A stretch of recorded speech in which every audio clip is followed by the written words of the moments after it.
the White House, President Eisenhower signs the proclamation that makes Alaska's entry into the Union official, nearly 92 years after Lincoln's Secretary of State bought the territory from the Russian Tsar for $7 million. The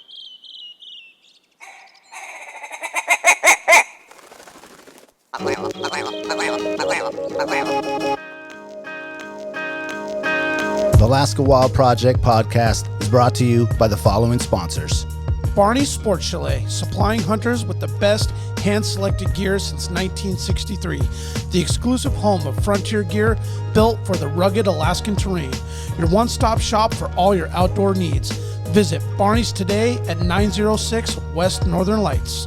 Arbor Digital, the forefront of digital assets, cryptocurrencies, and wealth management, providing a low-cost, research-based investment strategy for Alaskans looking to invest their hard-earned money. Visit arborcapital.io today to put your money to work.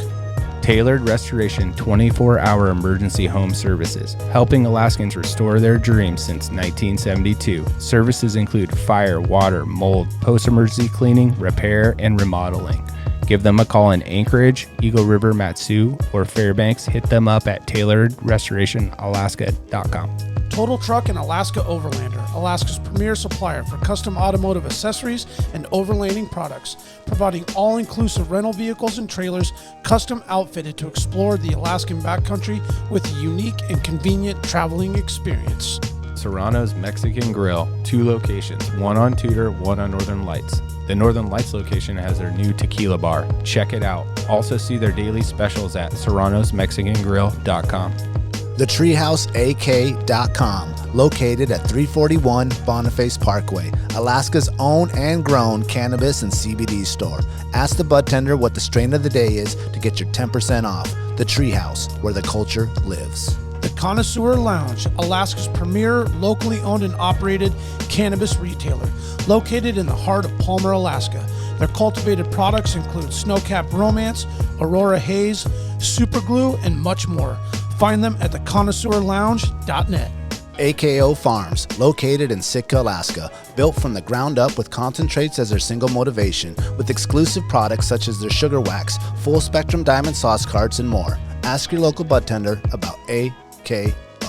Marijuana has intoxicating effects and may be habit-forming and addictive. Marijuana impairs concentration, coordination, and judgment. Do not operate a vehicle or machinery under the influence. There are health risks associated with consumption of marijuana. For the use of only by adults 21 and over. Keep out of the reach of children, and marijuana should not be used by women who are pregnant or breastfeeding. The Bait Shack, located on Ship Creek upstream of the bridge. Can't miss the bright red shack. They are the go-to fishing gear rental and guide service on Ship Creek. Tight lines and fish on. Come hook into the action with them. Hit them up at thebaitshackak.com. Snow Pro AK, your snow and ice management company specializing in business and residential properties. They know what it takes to keep your property presentable and safe. Give them a call for a free estimate at 280-7098 or visit lawnproak.com. Double Shovel Cider Company, located off of Arctic and 58th. Handcrafted Alaskan-made colonial ciders. They also have a tap room downtown on the corner of 5th and E. Stop by today and taste an award-winning cider. The Alaska chapter of Backcountry Hunters and Anglers. BHA is the voice of our Alaskan public lands, waters, and wildlife. Their goal is to uphold our hunting and fishing legacy while keeping our public lands wild. Stand up today and join BHA at backcountryhunters.org. What was that again? The still cold open ice fishing. Well, Big Lake's been a mess, right? Yeah, and I was talking to him about it. Oh, there you go. Figured I'd start us off. Right. Hello, February. He's back, guys. Hey, Chad Aurentz is back, ladies and gentlemen. Yeah, welcome to Alaska Wild Project, episode 102. 102. You know, as we started the podcast, I would always put a 0. It would be like 051, 0 or 049. Oh, we're done with that. It's because I knew I was like, we got to get to 100. Yeah. I wondered why you did that, but now that makes sense. Plus, it just is official, like with a show, right? Because you're going to get into the hundreds in a weekly show. Yeah. If it lasts, of course. we're built to last. You could still say 0102. Now it goes 0102? 0102. Oh, get to 1,000? Well, when you look at some of these other dudes, like military time. Yeah. Oh, yeah. I mean, they're on like episode. What's Joe Rogan like? 3,000, 2,891. Thousands. Like, Does he do one every day? No, he does like 3 a week or 4 a week. Depends. Okay. Actually, he might do like 2 in one day. Yeah, he probably crams them in, and yeah. So then he's free. when he's free, not touring, not doing other shit. Yeah. Oh, shit. right. Comedy okay. tours. He's a busy guy. Oh yeah, dude. He's If he's like ever up here, you he's should like the swing by. Rock. Yeah, Joe, come on down. I Man. think If as you're far ever as he around- comes up here is Got a cold crack. Prince of Wales. Cold caribou call for you. What now? I think as close to Anchorage he comes as Prince of Oh, Wales. with Steve. No, he said he. Was it him talking about? He did a show in Fairbanks. One time. He did? A comedy show? Was it him? I think it was one of his Oh, boys. maybe it was Segura. Or Chrysler or one of them, yeah. Yeah, he should come. Someone should bring him up. Do a show. Oh, I never God. really seen his comedy. I'm not that big of a fan of his comedy, of what I have seen. Oh, dude, which one have you just seen? Die rolling. I've seen them all. I watch a Triggered? lot of comedy. Triggered is pretty good. Yeah, I seen that one. Pretty damn good. Who's your favorite? Comedian? Yeah, Oh, Chappelle. Chappelle. And then Okay. probably Eddie that's a good Murphy one. after that. But Chappelle, because he's just he just has genius it's just different. Yeah, it's just natural. It's just different because it's like it's so smart, so heady, but it's like as funny as Eddie Murphy. yeah, and the delivery is like conversation versus like punchline. That's what I mean. Yeah. Like it's not just like goofy jokes or any of that. It's like he can be serious. He can make the serious like It's all relatable. you can't cancel him. That's how good he is. He can't be canceled. Yeah, They tried. but there's a lot of good new dudes. Oh, a lot. I like you seen Stavvy? His name's Stavvy. Stavvy World. Pull him up on the Instagram, dude. He's kind of newer. He's a newer dude. He's like blowing up right now. I bet if I see him, maybe. Stavvy. And shout out to CJ. He's the one that told me about this guy. He's just like, but his funniest. He's got good jokes, but his like crowd work, like when he's like talking to people in the crowd, is just hilarious. Stavvy World? Yeah, Stavvy Baby. Oh, Stavvy Baby? Yeah, go to Stavvy Baby. Baby. The one on top. The one on the top. Right here? Yeah. The one with the check mark, bro. Yeah. I mean, just, Yeah. Okay, yeah, I've seen him. I've seen some of his stuff. I've never seen his like stand up. I've seen him on like his stuff's only on YouTube. yeah. I've seen clips. So I'm Bluetooth. Turn that up, Daniel. Okay. It is up. Is it? Are you connected there? Yeah, let me check. you gotta hit the you gotta volume. click the volume. Click the volume, and then we'll have to come back. on the bottom of the picture. We got a new guy on social got it. media. Yeah. But now we have to Really start it see over. Yeah, okay. We'll wait till it starts over, and then we'll replay it.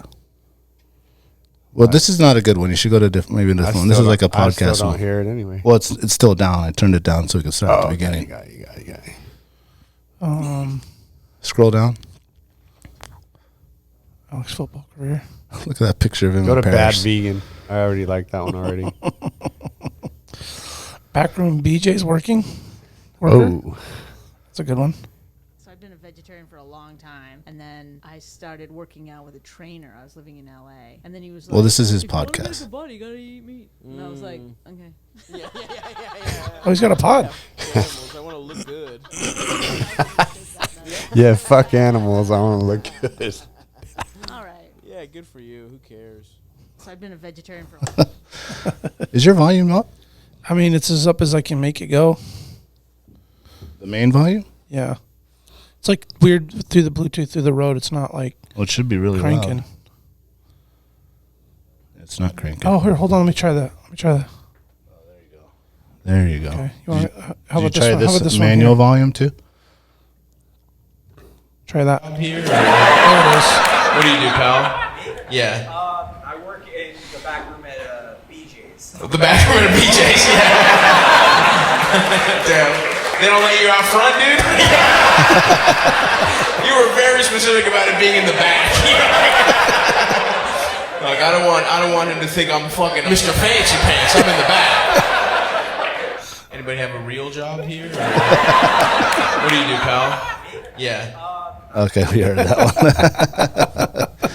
one. Anyway, he's good. should bring that right guy on. up. He looks like a goofball. That's good shit. What we were talking about earlier? What the Big Lake ice fishing tournament? I'm gonna switch gears. I wanted to touch on that. Oh, excuse me, man. I was holding that in there. Jared Hickson, thank you, Jared, also for hitting us up, and he wanted us to help him out with some of the not advertising, but sponsoring and promoting of the Big Lake concert, or not Big Lake concert, Big Lake fishing tournament. It's called the Still Cold Open Ice Fishing Tournament. It's the one that they do over a matter of weeks. Oh, okay. And then they have like the winning. So this Saturday, well, if people listen to this show, we're ahead a little bit. So it was last Saturday. Yeah. But to us, this Saturday is the final day and the announcement of the winners and all that stuff Over the weekend. Yeah, and we were supposed to get together and help, but you were in Hawaii, and it was I just told them we couldn't. Yeah. Said I'd have to talk to the boys, and so my bad, Jared. Yeah, I mean, I would have loved to have been part of that. I mean, it's just tough to be everywhere. So anyway, if we're gonna plan to go out and do something, maybe we can. Yeah. I mean, he said. I mean, if obviously they're having a tournament. Yeah, it's decent. Oh yeah, I'm sure it'll be busy too. Yeah, so should be good. Well, it looks good too. Speaking of fishing, the Jewel Lake Jamboree with the bait shacks coming up, right? Yes. So if you're listening to this on YouTube, it's today. It's Saturday, the 11th. We're probably going to be out there with our kids fishing. I was talking with him actually about doing helping out with some of the competitions. I've been rough draft ideas with him, and just like a hand auger competition, you know what I'm saying? So you can that'd be fun. Things like that, and some lake games. Yeah. Whether it's cornhole, but the hole is the fishing hole and things like that. Oh, cool. Oh, that's a good idea. So just some things to add stuff, and I think he said he's going to have a dog sled team out there for people that want to try to get on there. The kids wrap around and cruise around and stuff like that. Yeah. So if you're listening to this, it's obviously January 11th, Saturday, free event for all the kids. Everything. You don't need to bring anything. He's got the hot chocolate. He's got the rods, the bait, the holes are cut. Music. Everything's there. Music's there. So that's will be a good time. Yeah. That is Saturday, February 11th. Yeah, hopefully the weather's nice because we went one time and it was just storm. Oh, that was 2020. No, because he did a virtual in 2021. So I think 20 He did a virtual? Yeah, remember he said he did the virtual? Oh, yeah. How do you do that? During COVID? I mean, well, he was fishing or something. I could have sworn he said I got one, guys. I win. I could do some virtual shit, but I never heard of that. I could have sworn he said he did something virtual. He did do something virtual. I could have sworn he said something like that. Yeah, he virtually was the only one there. Yeah, virtually. But we went last year and it was really pleasant. It was maybe 25, overcast, sun popped out in the afternoon. Great turnout. Tons of families and kids. I mean, there must have been, 300 people on the ice at least. Did they drill 100 holes? Yeah, Miss Alaska came out, made a appearance, and the news was out there. We did a pod and had Alaska fishing game. Some biologists on there. Jewel Lake gets a lot of fun, ice fishermen, regardless. Yeah. Well, they stock it too, coming up to this thing. Yeah. Oh, they stock it before. ADF&G, hungry fills it up fish in there. Oh, they're stocked in there. Catch a bunch. Awesome. It's fantastic. Yeah, I was tripping because I thought it was this weekend because last year it was during the hockey state tournament, and so I had this chaotic Saturday where I was I went to the Derby, had to miss one of my kids' games, and then scrambled to her other game, and then I had to clock a game. I went to the wrong rink, and so I missed it, and another parent had to fill in, and all the parents were just looking at me yeah, fucking douchebag dad. Bad dad. Big time. And I was just I'll get over it. And went and had an awesome dinner with Daniel and Alexia, my wife. So, but it was for her birthday. That was Jewel Lake? Yeah, it was that weekend, Saturday. Huh. Yeah. Well, at least he remembers. I know, man. Yeah. How about you? Thanks for remembering your wife's birthday. Thanks for doing that. I remember the day. Birthday? No, I remember the day and all that. I don't remember the dinner. Where did we go? We went to Kincaid. Oh, Jewel Lake. grill. Oh, yeah. Coincidentally, Oh, yeah. Jewel Lake. That's right. That's right. We went to Kincaid Grill. Good food. Yeah, we made asses of I like ourselves that Kincaid night. Grill a lot. Oh man, me That's too. probably one of my top Ambiance 3. is, a mini mall, but I know it is a weird like spot. to all have the it. best places are in those. Yeah. Yeah. Hot Quarter Grill, Yeah. Kincaid Yep. Grill, Yep. Altura. Southside Bistro, Right. Altura. Yeah, there are those funky. Even ass when we went in places. Vegas, that place. I went to didn't make this it like that trip. 12 course Oh, no, you didn't. tasting menu wine pairing in Vegas with a friend, doctor friend, and it was in a mini mall. Like we rolled up, he was like, "Dude, you're gonna be blown away." And like we pull up and get out of this like bus, and I'm like, Should I go rent a movie first over here? I was like, I think this. Yeah, exactly. This looks like it used to be an old Blockbuster. And then it was unreal. But it was- he it was was right. dope. It was unreal. Well, we like went and sat down and we got faded before we went in, and they like sat us. Shout over out to the Connoisseur Lounge in the Treehouse in AKO. AKO. And we need someone from Fairbanks. We need to step Fairbanks. up. To Come on, step up, Fairbanks. man. Who we got Get up out there? here.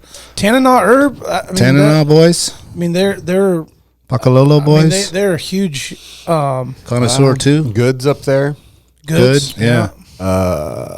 What's the big one? Man, they're like one of our bigger customers. You can tell I'm not in sales. Yeah. You just work in the back at BJ's? In the back, dude. Way back. Back. Like, you don't even know I'm there. I'm so far in the back. Well, we were in Kincaid, man. It's like quiet. You know, there's like date night. Yeah. Everybody's in there just like almost whispering, drinking their wine. And we're just like, glug, glug, glug, glug, glug, glug, Just come in from a day of drinking beers, like just windburn faces and shit from ice fishing. Hey, man. Everybody's just looking at us like, You're paying the same amount of money for them having steaks. such a good time over there. yeah. Stop having fun. We kept looking at each other like, oh, sorry. The fun police were there.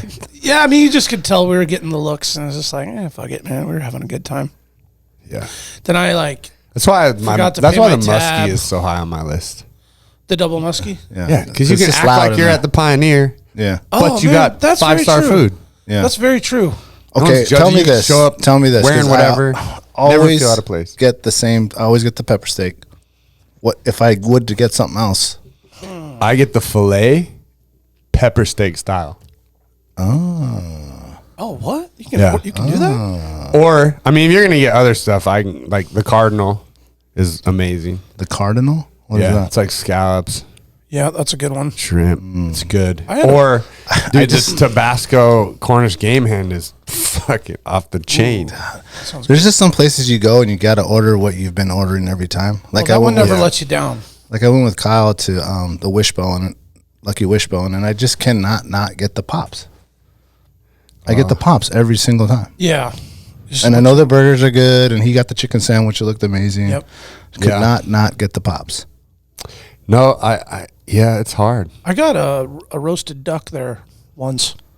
At Double Muskie? That was like a special. I'm pretty sure it I was had an double muskie. alligator there once that was special. No. Well, actually, if you get there early, they always have prime rib. It's never on. It's not on the menu, but they have prime rib Until until they really? run out.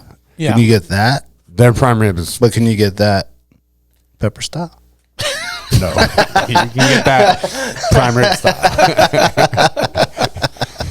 I can tell you they're going to give it to you one way because Dave Gonzalez ordered it when he was like, I didn't know they had prime rib. I was like, yeah, man, you just got to be here early. You probably always came late, so they didn't offer it to you. And then the guy was like, how would you like yours, sir? Because I got it. And he was like, the same thing. He's like, how would you like yours? And Dave was like, medium. And the dude just stood there. It's like we don't do What And is he that? just like mean? stared at Exactly. Dave. They don't And do I was that. like, he'll have medium rare. And Dave was like, nah, man, medium. And the guy was like, so medium rare then? And he just like walked off. I was like, Dave, dude. One.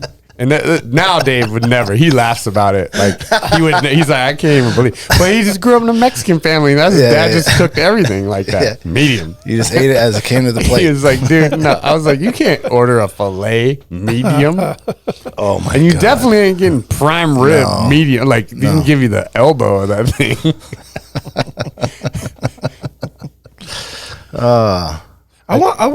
I made my first prime rib for Christmas. Oh, really? Yeah. Oh, Came you out were fucking pretty good. posted some pictures of that, didn't you? Yeah. No, that was a recent one. That was the roast. Oh, okay. I had the last shoulder roast from the deer, but it was fucking massive. Yeah. I forgot I left it whole like that. Was that one that I gave you? Maybe, probably, because I thought I was out, and then I was digging ones. around in the stupid sit down, the stupid cooler. You gotta get a stand up. I have a stand up. I got 2. Yeah. But there's like things in there you just forget. And my wife wanted the roast, and I was like, I'll do the roast. She bought all the stuff, and so I went in there to start digging around, and a good thing there was the last one. I still got some. It was yours. No, I have found some other. I found some, dude. I found some 2020 sheep. Oh no! Oh, you still had sheep, dude. I was like, what? You were like, no. I just set it to the side. I was like, we'll be back for you, baby. Damn, where'd that come from? It's still gonna be good.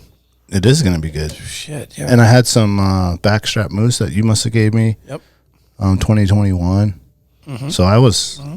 I'm doing better than I thought I was. Yeah, I still got like a nice arrangement of like, what'd you call that? Like raw meats.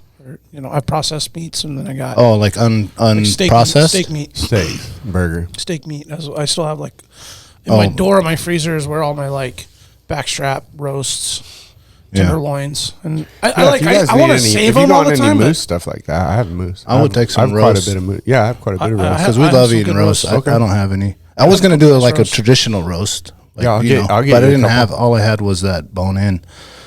And it was bone in show. That thing was massive. I'll tell you what we'll do. I got 2 beautiful. I had to cook it in like a turkey thing. 2 beautiful roasts. I'll give them to you. You prepare them. You have my family over for dinner. 100%. How about that? I'll do it. It's a good move. I like it. We'll just show up with lots of beer and wine. Yeah. Maybe some. Ooh, I'll do it. Some connoisseur treehouse products. Yeah, some party favors. Okay. Deal. Send the kids downstairs. Moose is about all I got left. I was talking to the mayor, and you haven't met the mayor yet, have you? Mm-mm. You need to. Yeah, we got to go to lunch. You guys should hit it off. We should all go to lunch. I've heard him on the podcast. Yeah, he's a rad pretty funny dude. And so he hits me up because I invited him to the meat party. He's like, tell me 5 things you never ate, but you always wanted to. I was like, all right. So I was like, I said mountain lion. I said gator. Yeah. Never had gator. I never had frog legs. I don't think I told him that. And I said squirrel. I've never had, but like not I don't know if not Alaskan squirrel, but the ones you see those guys eating like the Midwest and shit. Like the red squirrels, the big ones. And then the last one, what did I tell him? Some coon, some raccoon. It was another like white. Anyway. Oh. So he's like, all right. So then he. I think is it badger that's good eating? I don't know. I don't think I'm eating. I told him beaver, but I was like joking. I've had quite a bit of stuff. Beaver tail is actually good. I've heard mixed things on that. I don't know about that. Have you had it? That castor. Yeah. Oh, you've had it? Yeah. Oh, how do they make that? I don't know. It was like fried. Fried? Yeah, it was like fried. So he texts me back. He's like, iguana? Question mark. I've heard that's good. I was like, oh yeah. I was like, just like gator. Yeah. So he says, I can get the following. He says, you let me know. The mayor's got reach. This is his list, dude. Listen. Alpaca, alligator, antelope, armadillo, axis, beaver, bobcat, crocodile, camel, coyote, emu, guinea pig, halal deer, iguana, kangaroo, llama, nutria, opossum, ostrich, otter, partridge, peacock, python, raccoon. How many of you had of those? I don't think I've had any of that. I've had quite a bit of those. What? Of these? That list? Rattlesnake, turtle, water buffalo. I've had rattlesnake. I've had none Arizona? of these. When you lived there? Oh. That's what he said. I had a rattlesnake in Texas. I had armadillo in Texas. Is that like a red meat? I was in like 3rd grade. 2nd grade. So no, I can't tell you. The rattlesnake tastes like chicken to me. It was still like on the ribs. I've had alligator. I want to try alligator. I've had ostrich. I've had kangaroo. Kangaroo, huh? Yeah, steak. It was good. Is it red? Ostrich is really good. Really? Ostrich, the burrito factory used to be on Chevron, and it's still there. Yeah, but it used to be on Minnesota and Spinard. Okay. Yeah. Now it's The on the east original side. one, yeah. And it used to have a way more vast menu, and they used to have breakfast burritos with ostrich. Not ostrich egg. I remember that. Don't get it twisted. Yeah. Ostrich meat. And I ate that from like 15 years old doing concrete. I would eat that every morning. Me and Hipster. Wow. Ostrich I was good. And I'm glad I knew about it because I lived in Arizona. Mm-hmm. There was an ostrich farm that I found on the way to Tucson. Yeah, we've been to that several times. And you could with my buy kids. an ostrich. I didn't know And that. they would raise it and butcher it, and then you could come pick it up. Did you go on their monster truck van or bus? No. You see what I'm talking about? I didn't do that. It was like a double decker or something Yeah. where you sit up top and drive through the park. No. Yeah. But we just did one of those parks. Did I tell you guys about that in Austin? I don't. Oh, when you were just here a few months ago. We did the drive-through wildlife park with it's all African game. Oh, didn't you guys have something pick in the window Yeah, or some fucking shit? ostrich, man. Dude, those things are aggressive. Mean as Yeah, shit. Jamie- Brandon was me- feeding it through the window, and he was like, Yes, you just Jamie hear him told like, us the ow, story. shit. And he's like, go, go, go. Yeah, I was aggressive. like, man, we're about to be a TikTok video, you dumbasses. Like, roll your window up. Like, these things are mean. I scare the shit out of one of my kids because they want you to feed them, but they be getting aggressive. Oh, and they yeah. tell you exactly, like, put your hand flat. You know, Yeah, 'cause put they it out try to there. handle And it. my They son, back like, didn't. And the thing just got him, dude. He's just like, "Ugh." I got a picture of him. As soon Yeah. as he turned around, he's just like, "Ooh." That's what my son did, too. He had it. He was just holding it in his hand. Yeah. And he didn't realize that it's a bird. Like, it can't take it out of your hand. We were just feeding this. I don't naturally remember gonna what it just was, but peck. it's like a 1,200-pound African hunting game. I don't remember what it was, but it was the gentlest animal I've ever dealt with in my life. That thing would be like, just like barely, and this thing was like 1,200 pounds, big old horns. What was it? I don't remember what it was called. It wasn't an udu. Like, I can't ever remember African game, but it had like wide horns. What do they call those gems bucks or whatever? It could have been. It was a crazy cool looking animal. Is it like a ram more than a No, it's like a wildebeest style?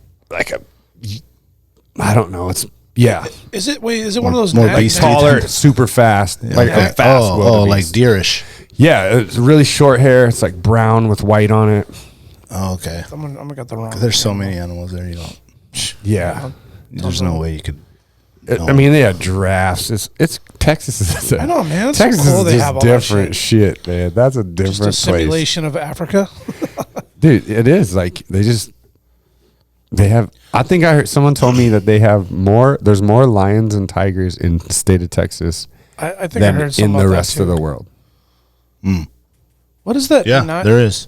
What is that? Nigel. Nigau. Nagau. That's super good eating. I really wanted to go to this man, I don't know how I blew that when I was down there. I really wanted to go to this restaurant in Austin that's like famous and they serve game meats. I think it's called Antler. Or that might be the one in Canada. There's another one that's like Yeah, they're allowed to do that shit down there. Yeah, Nilgai. That's what's called. Nilgai, I said that's it. it. Nilgai. Nilgai. Yeah. It's supposed to be some of the most amazing meat. I've never had I was that. wondering if it was one of those, but they Nilgai or they- Mulgai? No, they're black. Is it They N or have M? little tiny horns. Nilgai. No, it's like black and white, like almost zebra-ish, right? Mulgai. Isn't it a mole? It might have Mulgai? some like white on it, but it's mostly black with like. Pull that up. I will. 'Cause I think it's with the M. So Steve Ranella and his team was down there and they hunted. Well, they did a harvest more or less. It wasn't really a hunt. And the dude they were hunting with has a restaurant and That's he serves that's it a at his female, restaurant. right? They're different colors. They had those at this place, this drive-through thing we went to though. See, the females are brown, like that, and then and the males are like black The with males white. are like Nilgai. more black. like this one here. Yeah. And they're like I think 800 pounds. thinking They're of something pretty big, else. maybe like the size of an elk. Yeah, That's the size of an elk. Yeah, they're huge. Well, you saw this guy. It looks next to looks right? like a white-tailed That's deer, the side of but a, just Look how- fat. Oh yeah, that's that a- is big. It's a big bastard. Yeah. they're the size of a So what's a mole guy? Is there a mole guy? Oh, here's a big male. Or no, this is probably a female. Or is this a big male? I think it's a male. Yeah. But I mean, they cooked it up, and it was on the Meat Eater, on the Netflix show, and man, they're amazing. Oh, is it that redhead dude who's the chef? Yes, And they it's his caught all the restaurant. fish. Yeah. In Austin. Yeah. Yeah, pretty sick, man. Damn, we should go to eat. Yeah. Dude, there's good What? food. So hold on a second. So how does the mayor? He's got access to all this shit through hookups in Texas. Is that what? Yeah, I guess Wow. there's military boys or I mean, something. he's got connections in many different. His conglomerates, as he would say, No, his constituents. constituents. My bad. Yeah. I was like, yeah, this dude's got the What? So hookup. what are you gonna pick off that list? I was thinking. Did you already pick? No, I haven't picked. Can I haven't we picked. throw in Rocky Mountain oysters in there? Oh, we can have some sheep nuts next year, hopefully. Well, I meant like if we You could only get eat those in the field, though. if we, I know, and they're very limited because you might There's you only only get two. like one sheep. Maybe you might get Maybe two sheep. four. You get four. Everybody gets one.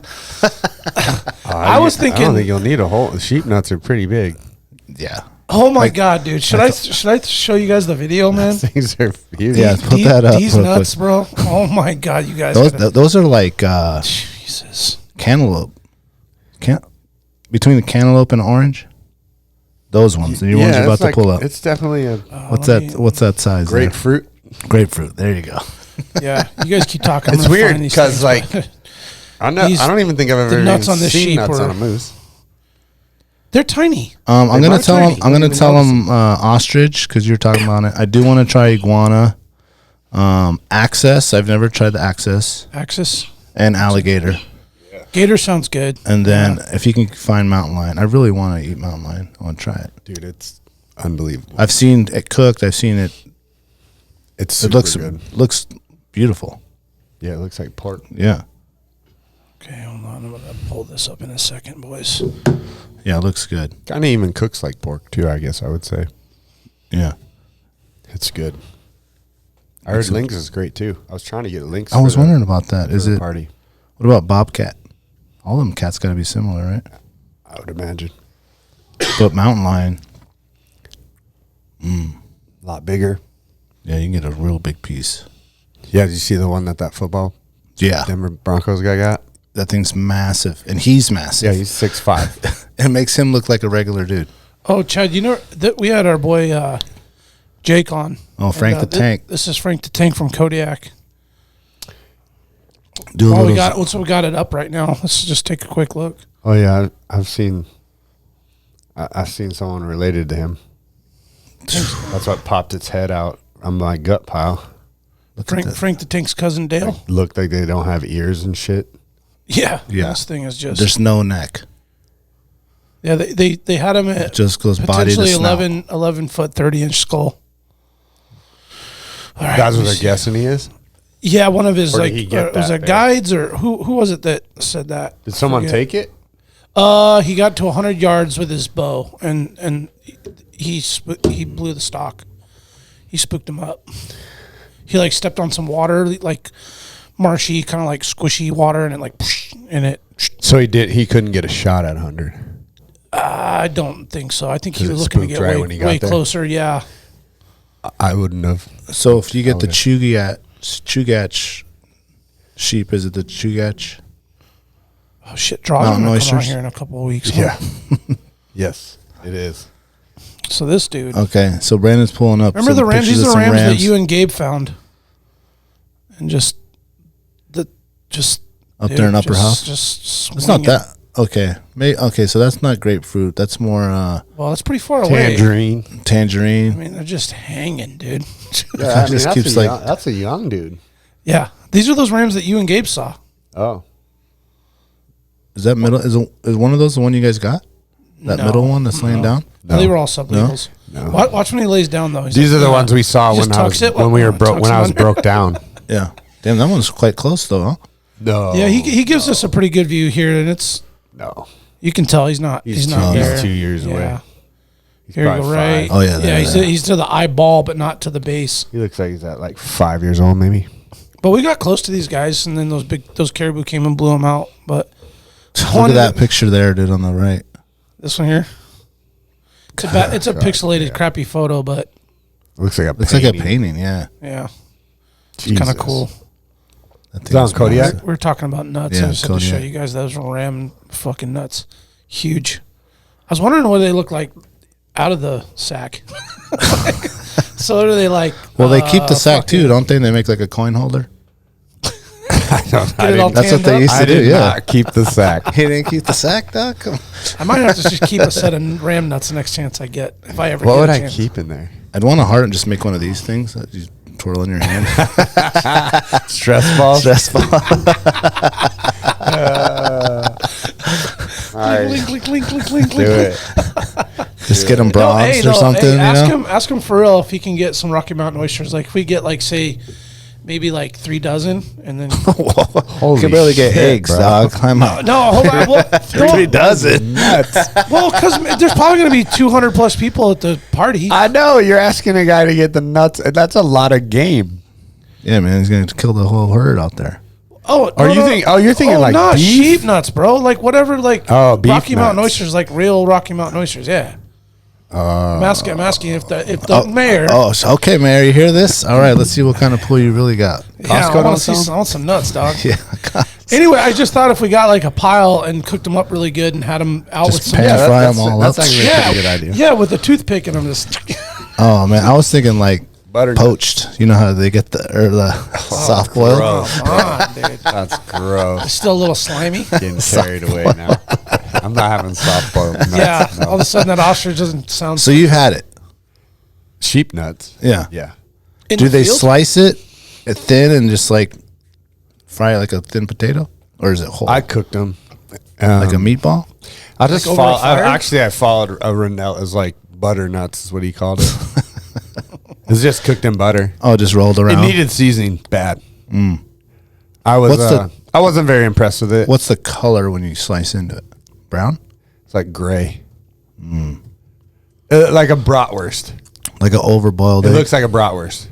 Oh, like a brown. Even the consistency is kind of like, it's like stiff liver. Do you just like chomp it whole, or do you slice it? I had it sliced up and I cooked it sliced. Okay.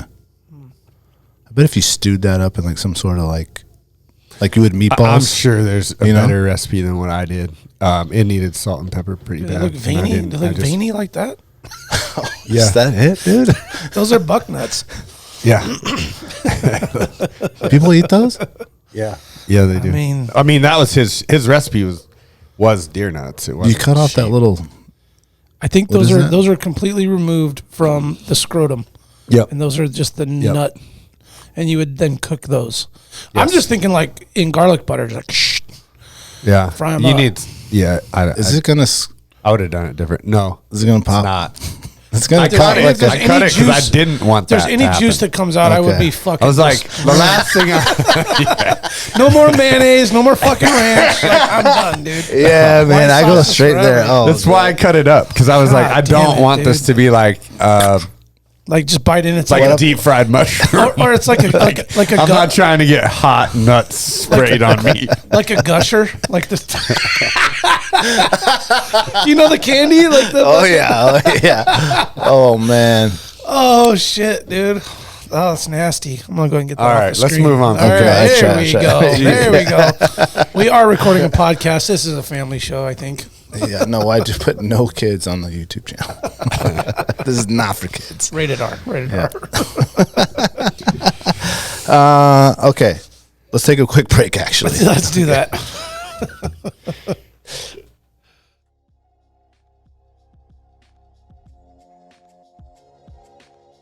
Barney Sports Chalet, supplying hunters with the best hand-selected gear since 1963. Barney specializes in supplying hunters with the absolute best Alaskan-proven gear on the market for some of nature's most rugged and demanding terrain. Whether you're headed to the remote volcanic islands of the Alaska Peninsula in search of a brown bear, or the shale-infested glacial valleys of the Brooks Range for Dall sheep, it is critical you choose the right gear for your dream hunt. Don't miss Barney's exclusive brand, Frontier Gear of Alaska, tested from the high mountains of Tajikistan to the extreme conditions of Alaska. These products were designed for high performance and durability. Frontier Gear was derived from decades of experience hunting big game in Alaska. Paired with other top brands, it provides you the absolute best gear selection anywhere in the world. Stop in at Barney's Sports Chalet in Anchorage on Northern Lights or check out their custom website and reference tool at barneysports.com. the Alaska chapter of Backcountry Hunters and Anglers. BHA is the voice of our Alaska public lands, waters, and wildlife. From national level policy work to engagement with boots on the ground projects from Kotzebue to Ketchikan. BHA performs public land cleanups, hunting and fishing clinics, and community education to help take your game to the next level.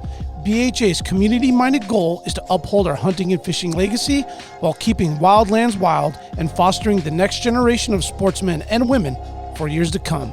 Make sure to follow BHA Alaska for upcoming events, local brewery pint nights, and more. Stand up for Alaska public lands and waters by supporting the Alaska chapter of Backcountry Hunters and Anglers. Join us today at backcountryhunters.org. The Treehouse AK, your one-stop dispensary located at 341 Boniface Parkway. Be sure to ask the bud tender about their deal of the day, because honestly, there's always something good on deck. And guys, listen, this is where the culture lives. At the Treehouse, their dedication to servicing consumers has been developed through a lifetime of involvement in the cannabis culture. They're committed to providing the highest quality products at whatever value your budget affords, while always maintaining the deep-rooted principles that have carried them this far. Their focus is on relationships over transactions, and you can always depend on them to treat you with the respect you deserve. Hit them up at thetreehouseak.com, and remember, you must be 21 years of age to enter their store. Total Truck and Alaska Overlander, Alaska's premier supplier for custom automotive accessories and overlanding products, providing all-inclusive rental vehicles and trailers custom outfitted to explore the Alaskan backcountry with a unique and convenient traveling experience. At Total Truck, you can find brands such as ARE, RSI Smart Caps, Goose Gear, iCamper, Front Runner, Rigid Lights, Rhino Linings bed liners, and everything you need to outfit your truck or SUV.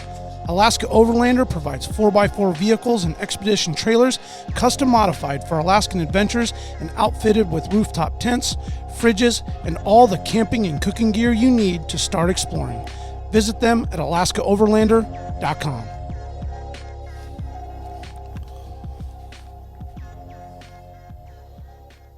We back, y'all. What were you saying about the Russian River bear attack? I mentioned it before the show.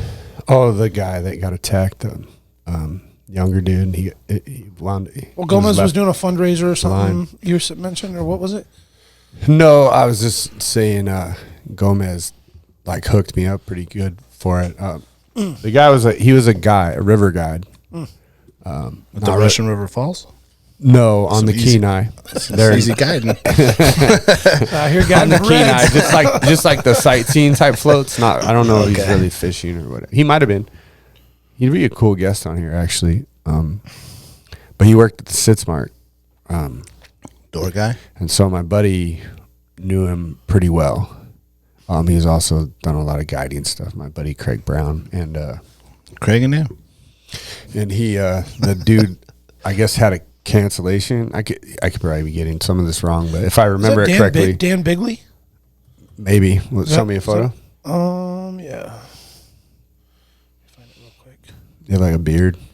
So what happened? Yeah. So I think he was working. They had like a cancellation in the afternoon, his afternoon float. So him and the other dude like hauled ass to the Russian, and we're just gonna fish for the afternoon, and kind of in a hurry. They're booking, and they bike to the falls? No. Oh. They just went in, parked at a parking lot, Pink Salmon or whatever. Oh, okay. Came one of running down the stairs, hit the bottom of the stairs where it turns into the boardwalk. Gotcha. And when he hit the bottom of the stairs, he pretty much split a mom and two cubs.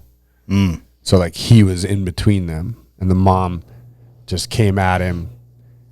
He kind of was like froze, made himself big, I think, if I'm remembering the story right, and then thought like false charge, and it was like what we experienced. Nope, not bluffing. No bluff charge here. Straight charge. Especially with the Cubs. So I think he like ran down the boardwalk and then dove in. Him there?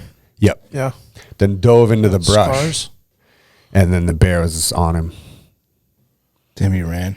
I think it's your instinct to just run. Oh, hell yeah. Well, he ran to like dive and like try and get some cover because he knew like I'm getting it's attacked. happening. What's the safest place? Where can I get to? And there's a strong chance she'll back out and run off. Like that's what he was hoping for, I'm sure. And I think he did what you're supposed to do. You know, like cover your back of your neck and just ball up and get at your back, and then he got tossed around pretty bad. Could hear like crunching, and then went unconscious, I believe, and then came back to, kind of went in and out maybe once or twice, and then came to. The bear was off of him, shook him, shook the shit out of him, chewed on him, then left like they usually do. Like they're not really trying to kill you, they're just trying to fuck you up. Yep. And then his buddy yelled for him, and he screamed out for his buddy, and I think it got the bear. The bear was like, "Oh, you're still good? Okay," and came back, and that was when it bit his face. And that's when he lost his sight. Both eyes? I believe so. Yeah, because like I'm looking at his pictures here, and he's What's his he's wearing name? glasses. Dan Bigley. Dan Bigley. We got to get him to tell the story. I'm not sure. I'm not sure if it was like. I don't think like Maybe he's it interested in telling gored me. his eyes. I think it was just the pressure. The pressure just From the kind of bite? like popped. broke the optical nerve or something, and so I think that's how he lost his sight. That's crazy. But man. then what we were getting at there was Craig Brown. They did like a silent auction for him to raise some money for medical in Cooper Landing, and he was like, "Dude, if there's anything you can donate or whatever." Like, so I think we gave him like a AK Soul, like 4 tickets to any concert you want Nice. and some merch thing. And then I reached out to Gomez, and he gave me like Stanley Cup stick signed, 2 of them maybe, I think. He's got a book, Beyond the Bear. Yeah, Oh, because really? I think he's like a counselor now. I think I could be getting all this Beyond the wrong. Bear? If I am, that's really lame of me. But Have you guys read Sugar? huh. I'm reading it right now. Shout out to Mr. Shane at the school I work at now.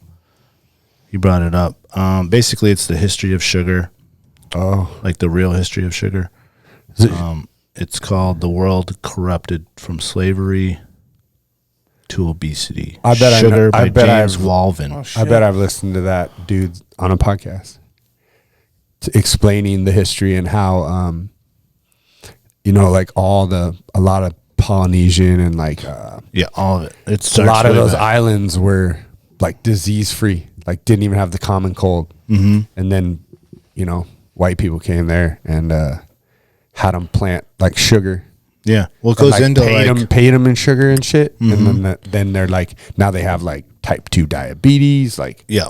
horrible shit. Yeah. Well, it talks about before it like turned into what it turned into with slavery and all that stuff on the Americas and the islands and stuff like that. But before then, when it started, it was like a Mediterranean thing, and they would bring it up, and then only rich people, like the common man, didn't eat sugar. It was only like the kings and like the rich people. Yeah, it was like a big deal in England, like if you had sugar for your teeth. Well, it started in France, and then so that's why you see a lot of those pictures. No one's smiling because they got like no teeth. You know what I'm saying? They're ashamed of their smile because they would just get rotten. All their teeth. So all the rich people, you know what I'm saying, got their teeth. And as it spread from there, up to England, and then obviously from England to the Americas. Is that where the whole like British teeth Yeah. thing came from? Yeah. Exactly. That's exactly. Your mama has wooden teeth. Yeah. Like those jokes? Yeah. Exactly. Pretty Sugar. interesting book for all my nerds. Yeah, I might check it out. Sugar. I tried to read that Blood Meridian. I don't know if it was, dude. I couldn't get past like page 5 It's a because the way he writes. It's very descriptive. No, it wasn't. It was, man. What was it? The way it was like.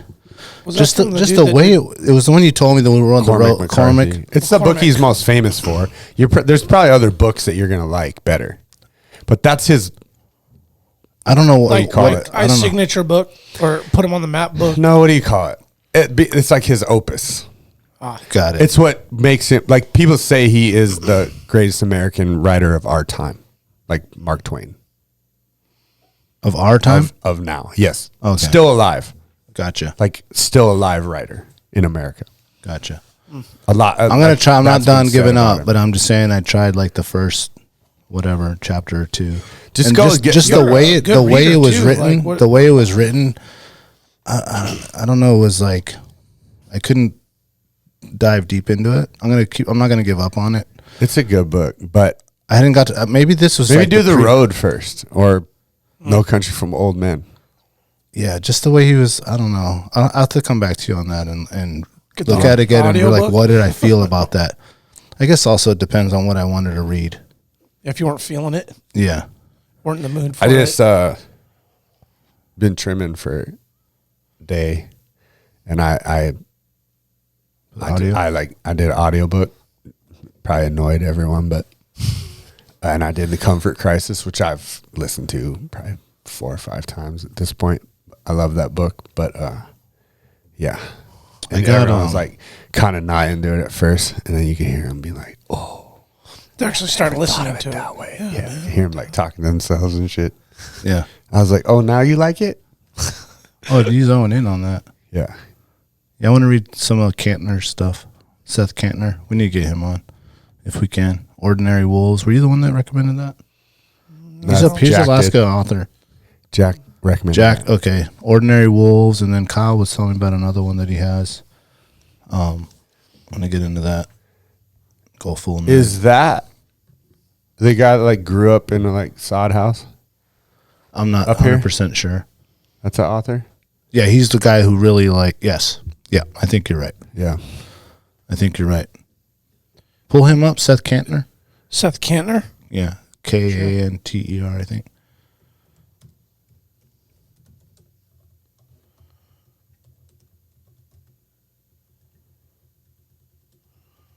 Is that him there?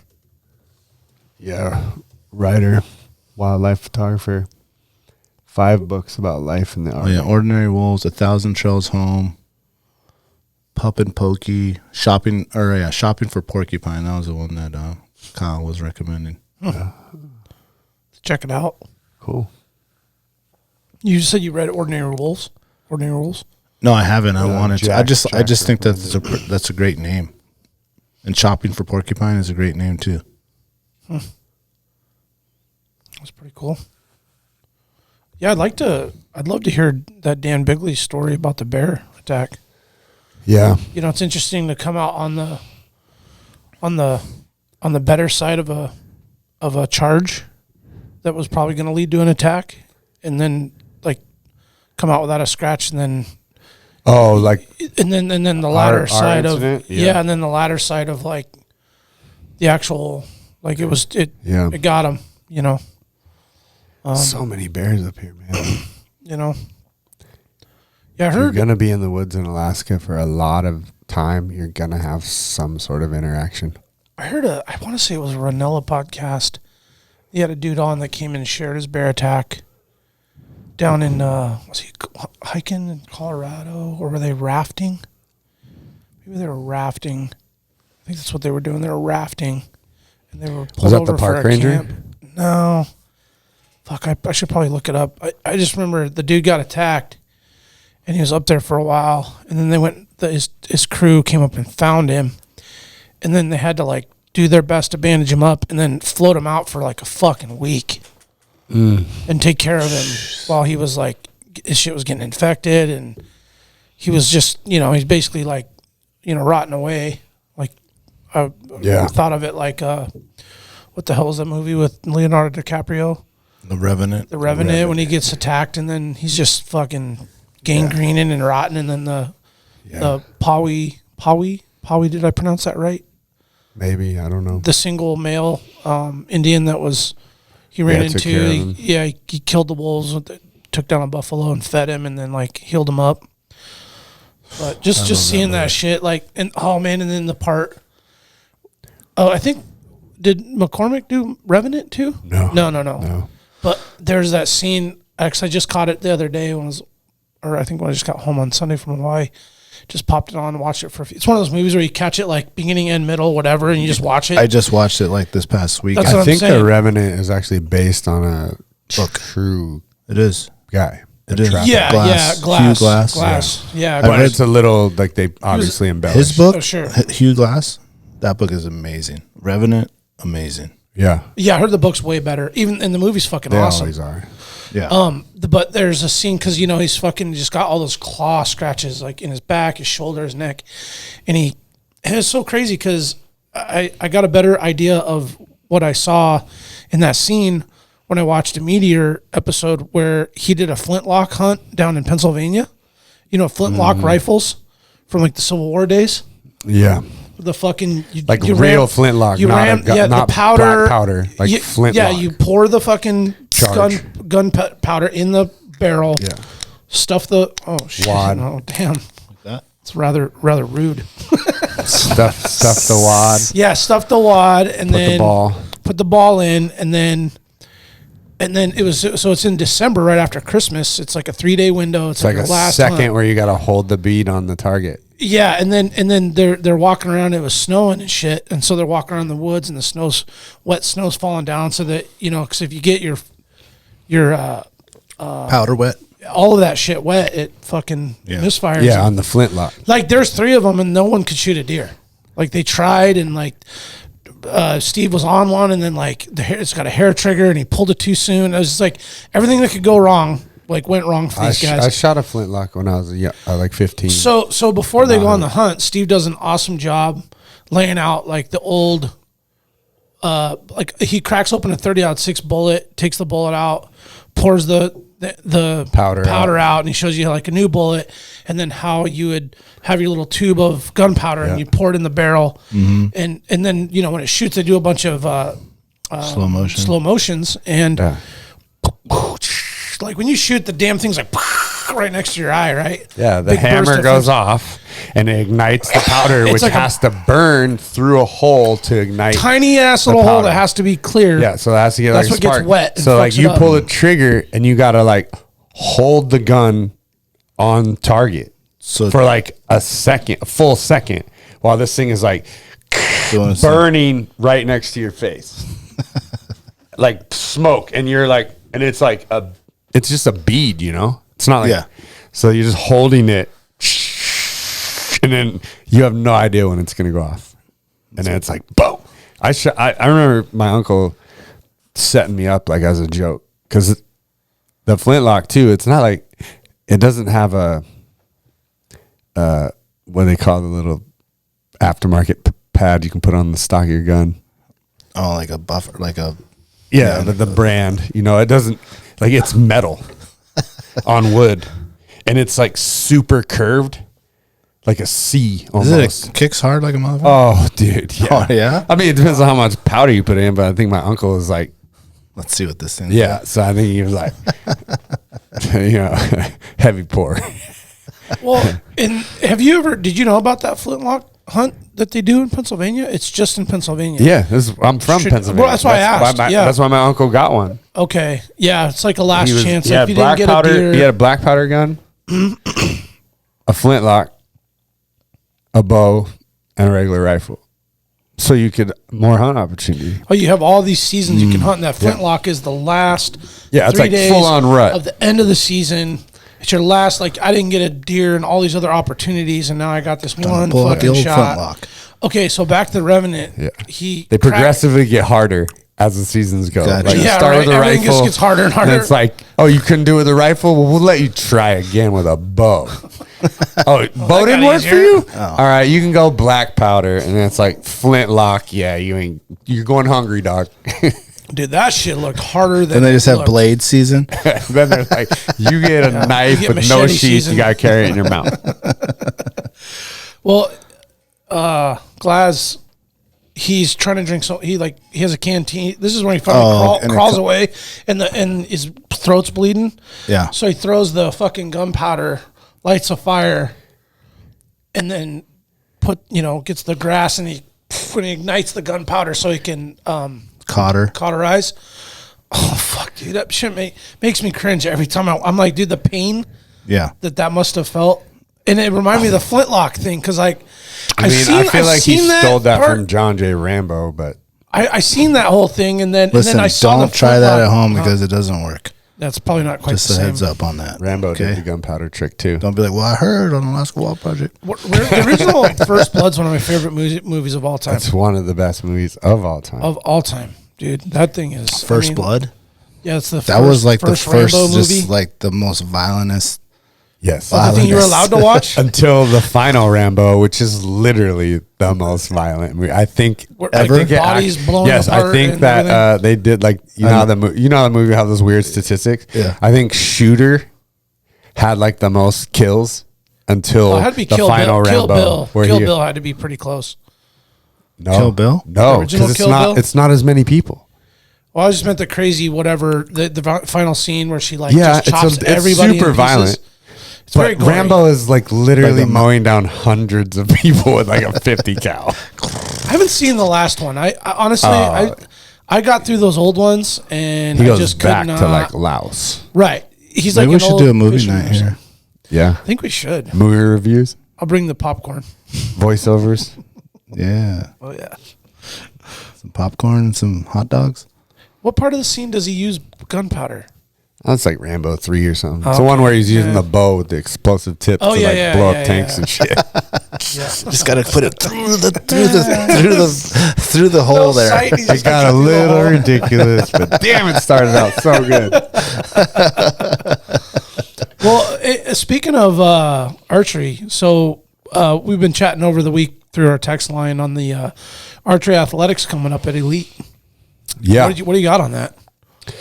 Well, unfortunately, Billy Crum couldn't come in and talk about this because he could explain it better since he's the trainer involved. But yeah, so kind of got Billy into the bow a couple years ago, right after I started. And Billy is Billy Crum, owner operator of Elite. Yeah, Elite Performance.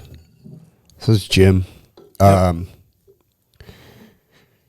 They do a lot of like sports teams, you know. Yeah. My kid goes there every Friday. Yep. With their team. Her hockey team goes. Yep. A lot of the hockey teams do. Annetta, The I think, is Wolverines. their trainer. Annetta is her name. No, it's Tanya, Tanya. Yes. who is like. Kennedy's like, my fucking legs hurt. If you guys came to Elite with me and Tanya was the trainer, you'd just be like, you would feel horrible about yourself. That's how I feel every time. I don't even like. When she's doing workouts at the same time, like I like her on the. Something about that. I like her on the other side of the room. I'm ready to do box jumps. What?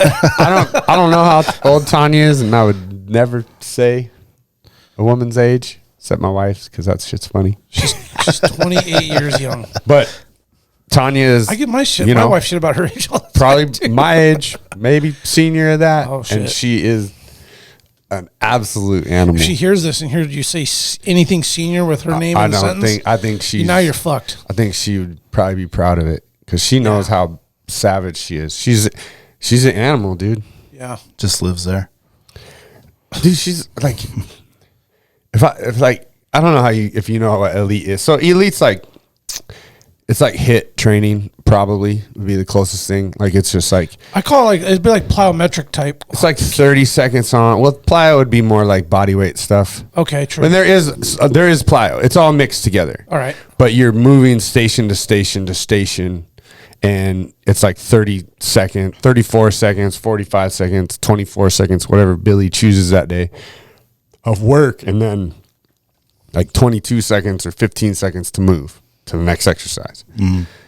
And so like I always try to like be on the opposite side of the room with Tanya, but sometimes you get over to the rack and you're like, I know that it was Tanya who like had the whatever weights are on like the trap bar for deadlifts or something. Cause it's like, if it's like 250 pounds on there, the only other person that goes there that's pulling, well, no, that's not true. There's a dude there that will too, and sometimes Trent when he's trying to show off. I was going to just say, is it Trent? Taylor? Yeah. TT. But she's strong. There's a lot of strong trainers there, but I think she's the one who does the girls. But how long could she hold her breath? Probably a long time. While swimming 7 knots. I said that because this dude does like a wimhoff thing here, and he hit me up about it. Oh, a guy does a thing here. Yeah, I gotta look him up. They're not so much about breath holds as he is breathing technique. That dude's a Technique, freak. but like cold water stuff. Well, no, just breathing as healing, period. Yeah. Like he does a lot of, I mean, he'll do it in Hawaii. He does classes in Hawaii too. They do a lot of water stuff, but his know what I'm breathing talking about? techniques, Wim Hof? I know Wim Hof, but I'm saying this guy who'd like. I don't know the local guy who's doing his methods, but I know who Wim Hof is. The dude holds like, he's done some freakish shit with his breathing. Yes. I believe the craziest thing that I seen him do was they injected him with the Ebola virus. What? And he like defeated it using his breathing techniques. And like he didn't get sick. He holds several world records too for like longest swims above the Arctic Circle underwater. He did Kilimanjaro in board shorts, barefoot. He ran a marathon above the Arctic Circle barefoot. When you say breathing techniques, is that to like maximize blood flow or something? He does it all with breathing. Okay. Everything with So I breathing. wonder what the breathing is like. What is the benefit it's giving? It's like this crazy. It's got to be like, blood flow, probably, right? Have you ever done a yoga class? Yeah. I've never. Have you ever done like the very traditional I don't know yoga where they have like crazy breathing? No. Okay. Well, that's what it sounds like when Wim Hof does it. Like if you're doing it, I've seen. like if you were to go to a gym and just like I'm about to lift and you just start doing that breathing technique, people around you are gonna be like, "The fuck is wrong with you?" So, but if you're in a room full of other people doing, no, it's even crazier than that, dude.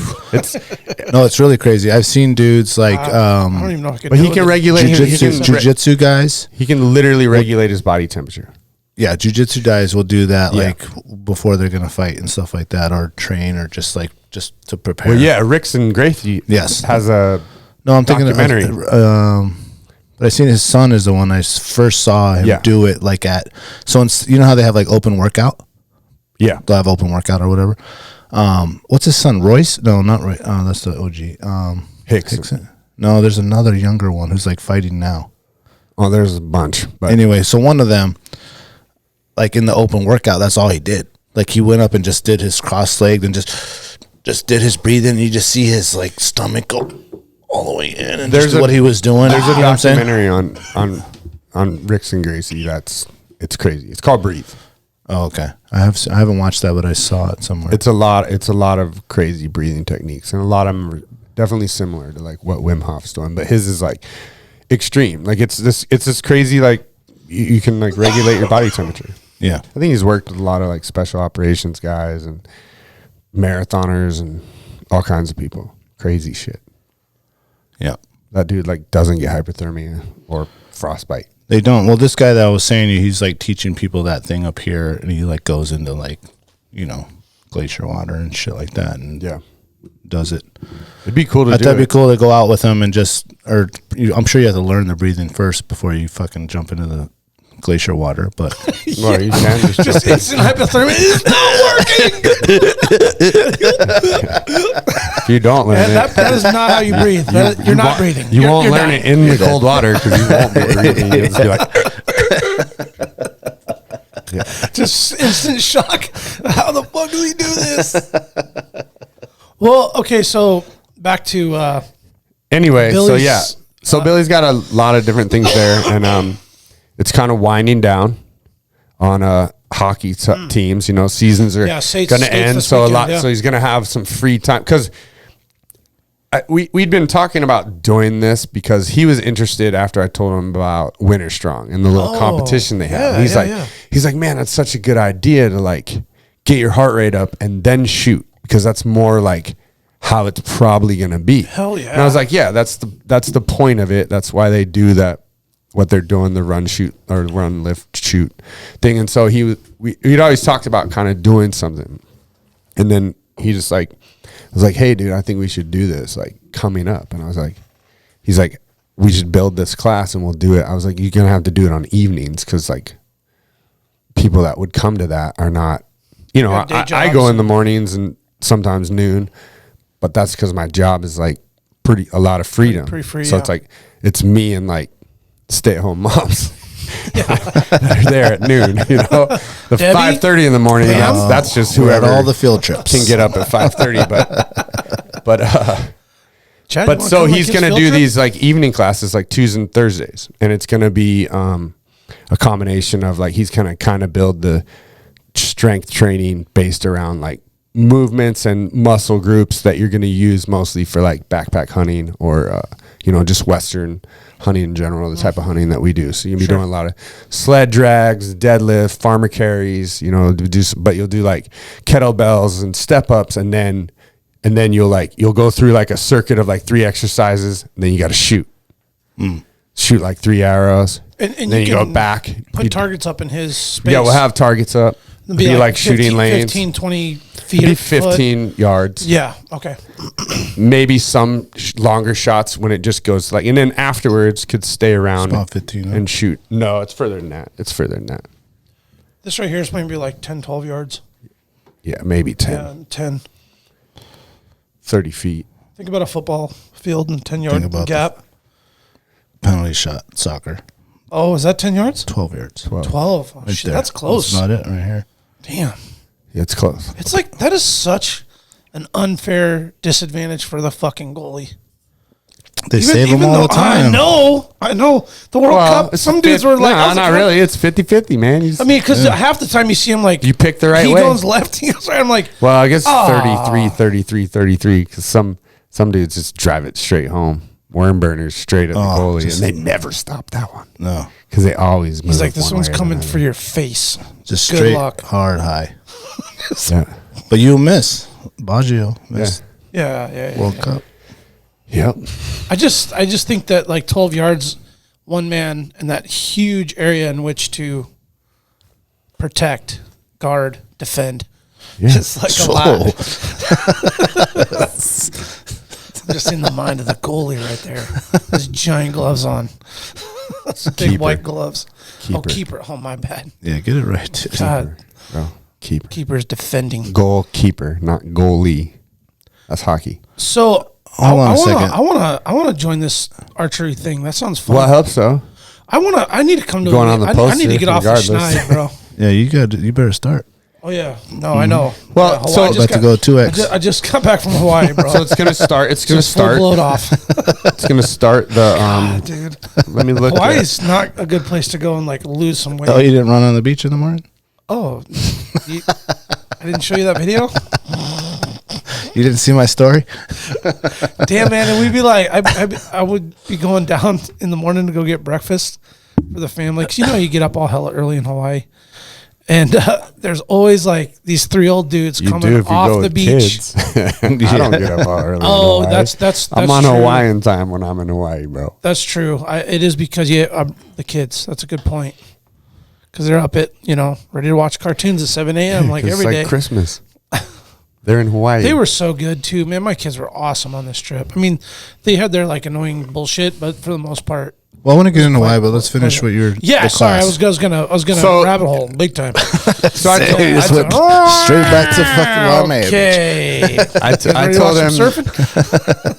I just told him if he's gonna set it up, we should try and get it going so it can be. I said tags are coming out. Couple weeks. Well, people are going to be amped to go. So I said people are going to get excited. That's people that can draw a tag and start training. Yeah. And promote that. And so he's going to start February 21st, 6:30 in the evening. What did you say? Tuesday, Thursdays? Tuesdays and Thursdays. I think it's going to be Tuesdays for the first couple of weeks until is the 21st a Tuesday. How fit you got to be? You don't have to be fit. It's to get you fit. Yeah. Oh, so it'll be Tuesdays for okay. the first couple of weeks, and then all the nighttime stuff ends, like all the hockey teams and stuff ends, and then it'll be Tuesdays and Thursdays. And it's good. It'll be a fun atmosphere. Music cranked. Yeah. So where do people sign up? Website. Yeah. He's what were the dates real quick still again, building the the program and the poster. Okay. He said the poster will be done Monday with all the info. So Monday, I would check out maybe Elite.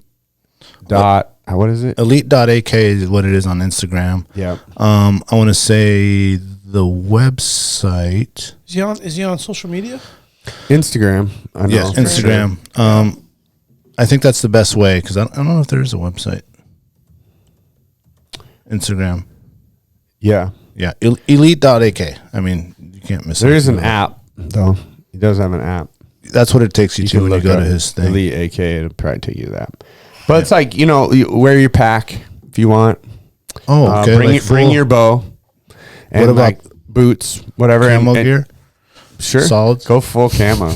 Just come in a Kudu Dude, I hope onesie. you come in full camo. I'm going to come with my face painted and everything. Do it. Just straight. Just in socks. Ghillie suit. Ready? Just ready. Sniper. Just hide over in the corner. Yeah. I'm just going to hit a quick Heather's Choice in the corner. Oh, with the cooker. Get the cooker Hey, you going. guys That should be a station. Dude, bring your spotting scope to set up at the archery range too. 15 yards spotting scope. One of the stations is you light your boil for your coffee. Oh, coffee's ready, guys. You guys want some oatmeal? Throw out the wigs. That'd be money. Money. Can I set up a teepee in the corner? What were the dates on that real quick? Hold on. Sorry. You mentioned it earlier, but I missed The it. 21st February 21st. is the start date. Yeah, because it's right after the tags come out on the 18th. But he said the poster will be done you gotta Monday. do. And all the info will be on that. Like Okay, that'll be cool. the classes and like cost and all that. And Nice. but it's good. It'll be like an hour workout. And then Ooh, that's perfect. hour and 15 total. And then I need to I start think doing he's going to have something. it like where you can hang out after, shoot for a bit, bullshit. Yeah. I don't know. You could probably even drink beers if you wanted. Is this Tanya right here? Nope. No, that's probably a client maybe or something. Yeah. Not sure who that is. Sorry, Who's I that, don't know. though? Just joking. There's Emily.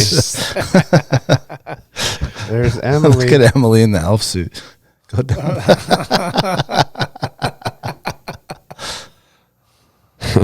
Well, Cute as Emily, as you very mentioned cute. this, as we were talking about this week, I was thinking how It's a riot. I'm not a gym guy.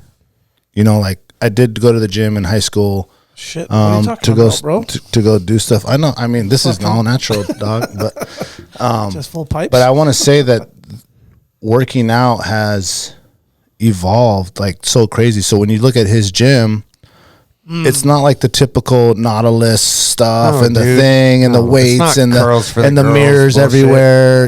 Things Gym like rat that. stuff? No, Yeah, it's not that. It's just Not a like basketball club. turf, actual like 'Cause activities it's a that you're going sports to be doing. fitness center. It's not a Action, gym. Yeah. Yeah. It's not a gym. That's why And I he think that never would call it lure a me gym. back into doing something like that. Yeah. Because I was not the gym guy, dude. I'm not in there trying to like look in the mirror and like see how much I can lift up. I wouldn't say I was ever a gym rat, but I'm definitely gym guy, workout guy.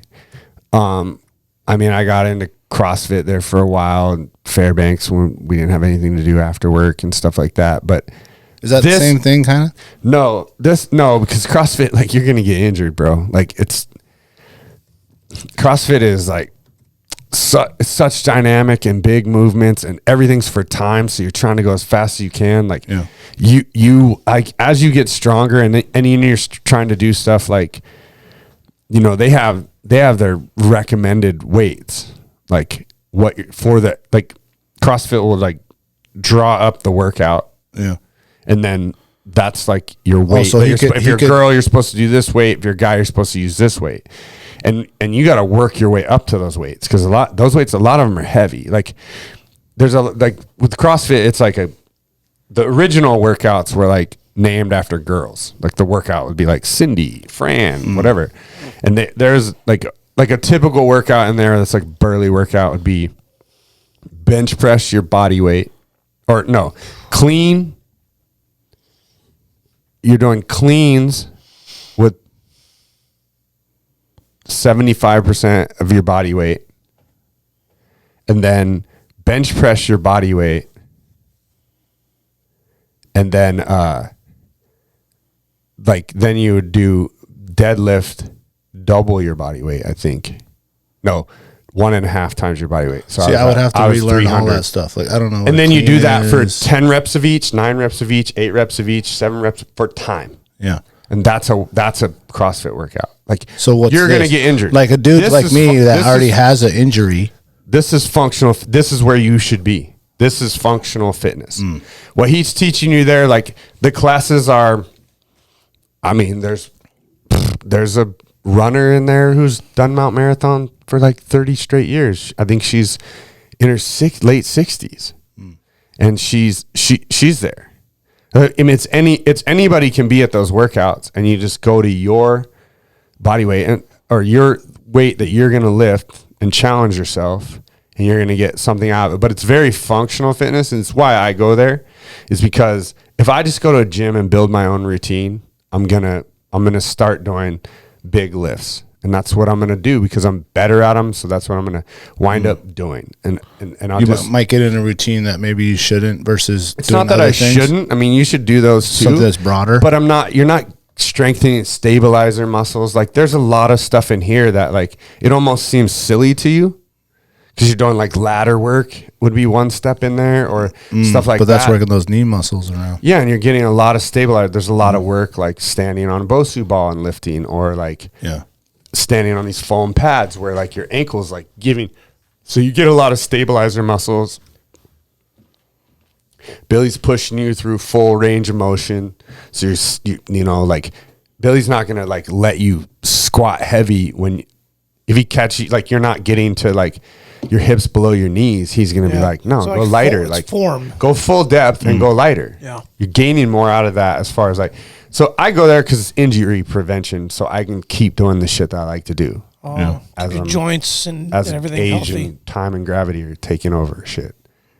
I gotta stay up on this so I can, because otherwise, like I won't enjoy snowboarding if I can't do it at a certain level. Like it already is like heartbreaking to me that I have to like look at myself in the mirror and know I'm declining as a snowboarder. Like it's a shit feeling. So in order to still do it, like I have to keep fitness up so I can do it at least a decent level. What do you think about these tries though?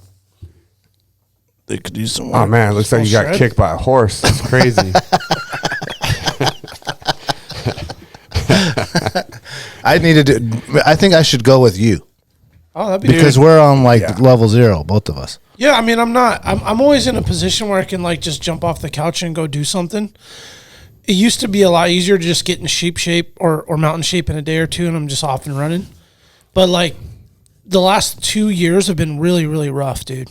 Like, well, you can do it all at any level. Like, you know, we've discussed it on here several times before that sheep shape is just like there's no such thing as sheep shape because I kind of the better the shape you get in, mountain shape. You can just call it. Well, I mean, there's not like what's the stop like. If you can go 20 miles, well, then you can get in a little better shape and go 25. You can go 100. You can go. There is no like I'm in sheep shape. Sheep shape is just like you're either a sheep hunter who can go 5 miles for a sheep, or you're a sheep hunter that can go 50 miles for a sheep. Well, you can be a guy who's in killer good shape that falls apart in the second day. Oh, a lot of dudes do. Yeah, so it's not about like. Or you can be a dude that's injured. Yeah, that's what sheep shape is mentally. Yeah, it's mental. It's mental. It's 100% mental. It's probably more mental than anything. Absolutely. Like mountain hunting in general is mental. Yeah. Absolutely. So this is just like kind of get everyone inspired, get everyone kick-started, and then because in winter it's hard. Like, what are you going to do? You're not going to go out and just hike shit. Yeah. Not like, I mean, you can go walk. You can go walk in cave. You can go hike. You can definitely do that. And you can skin or you can snowshoe. Sure. But it's like, it's not the same type of like workout as like a mountain run or a real hike in summer. Yeah. Because you're having to be so careful. You could get hurt. It's cold. It's not. Sketchy running. The gym is a good spot. And then come summer, dude, we just need to have a couple nights a week where we just all go ruck. Because that is the best thing for you. Just walk a neighborhood with 50 pounds in the pack. I've seen this dude every time I go to my kid's soccer game, he just laps with his backpack that's full of something. Yeah, I'm not going to a track and walking in. Well, he must have his kid there that's playing soccer or something. And I was just watching this guy. I was like, that's what I should be doing. Got his fucking shiny crispies on. And he's a hoss. He's a big boy. Like, not skinny, not like wiry. Like, you know why? Because he drew a tag, which is why this starts the week after tag. Yeah. No, he didn't draw shit yet because it's not open, but. He's getting ready. He's doing that right now? Yeah, he's doing it. Like you're talking indoor. Yeah, he's at the dome. Oh. Because I'm at my kid's soccer game. I thought you were talking like summertime. No, he's in there right now with his Kafaru. Oh, I'm going. Cruising, When's dude. the next game? We play Sunday nights. I was Chad's like, you Walk want a to race? little bit faster than him. Yeah. yeah. You guys will just be like a speed walker race. Or I'm gonna put like a little bit more weight in my pack. Yeah. You guys ever see the I speed need walkers? some. I need some Yeah. motivation. Woggers. Speed walkers. The woggers. You know that was an Olympic sport. Yeah, I do. Yeah, the one homie. And then they got to like review the whole tape of the distance to make sure that at all times you had you one were foot on the ground. walking. Yeah. Yeah, the one guy that survived that crazy massacre in Munich, he was a speed walker, like gold medalist. You got a little tan line there. Oh, I got a little sun. Yeah, you got the little hat tan. I got a little. I mean, Yeah. Oh, but I was also the last thing on the track. Like the track, because the track is like foam, like soft. gives It's got a some little- bounce. So it's probably good for you to like Yeah, easier on the not joints clap and out stuff. your knees on the concrete, the pavement or whatever. That's why you need sheep feet. Just slapping hard. Just. Yeah, sheep feet. I haven't tried those.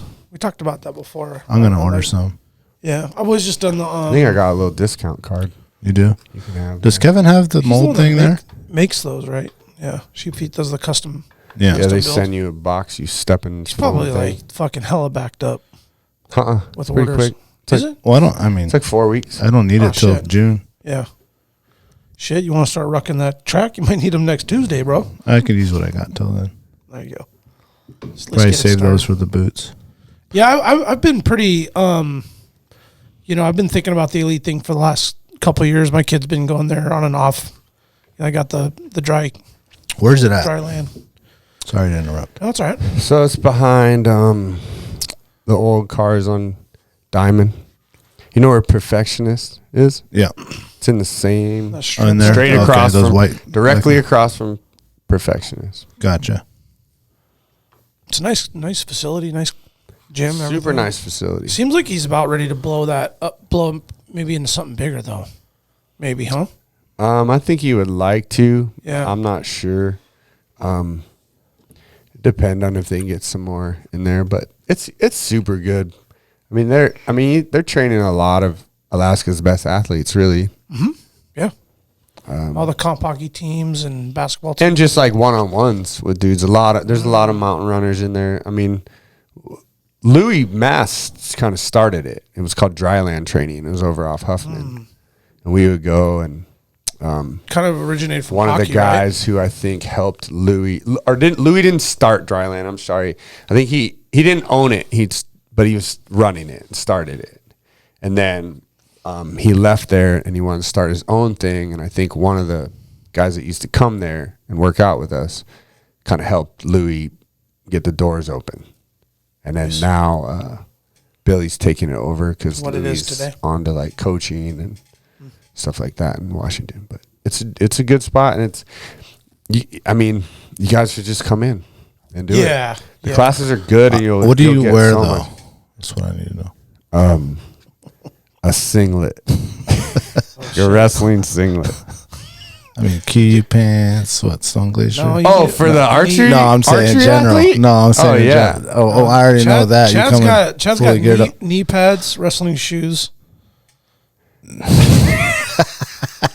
He's got the super high and tight onesie. Chad where it's has a like t-shirt and I know you got your Shorts, dog. Lulus, but I don't have any of that. T-shirt. Are and the shorts. Costco sweatpants good enough? Absolutely. All right. Cut off though. Yeah. Cut off? Yeah, cut them off. Like the Hulk? Yeah. With the all fringed, just like hanging. Yeah. Just put an AWP patch right on your right butt cheek. Yeah. This is where I'm from.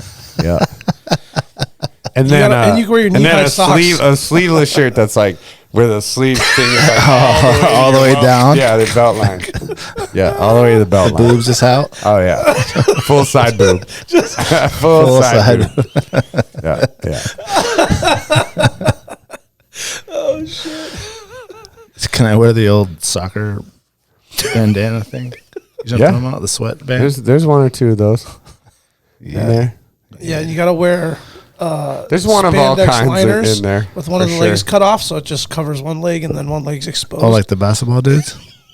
It's got one of with the opposite elbow. Like tape right here, just the blue tape. The sports. Like, bro, this guy's really ready to go. About it, dude. Just come in posing. Just 2.5 minutes later, dude's over here in the corners. Does dude still wear the sweatband on the wrist? I don't know. Should bring those back. I should bring those on the mountain. No, I That's think what I'm saying, dude. Like, because you're always wiping your face off. Jesus, I think you just should had just that. wrap in some I just put a ShamWow on my wrist. some men's like some men's Lululemon Look how like much is ringed out. yoga pants, and then leg warmers, dude. Bring back leg warmers. Oh, Nice. Just straight flash dance. Show up like that. No. shoot. He'll I'm gonna tell wear- my wife because she be doing Jillian at home downstairs. Like she's not a gym person either. She be at the Jillian's downstairs just yelling at her. just doing her Jillian on, dude. I'm gonna tell her to put that on You should wear some, for the second workout. some Adidas shell toe shoes and your Kuiu Gators just on skin, dude. I mean, you could just show up like super CrossFit with like, you know, the knee-high socks and some black, just solid black Chuck Taylors. Go full Chuck. I still got some old soccer socks. Some short shorts, some Ranger pull 'em panties up. style. Short shorts. Just tight, just all thighs. Yeah. I was never into short some shorts. like 5-inch Ranger panties. Just you got your fucking your. I can't do short your shorts. Rocky Mountain, Rocky Mountain. I'm saying? Oysters are just like flopping out. You don't want It's like, yo, Daniel, man, put that thing away, bro.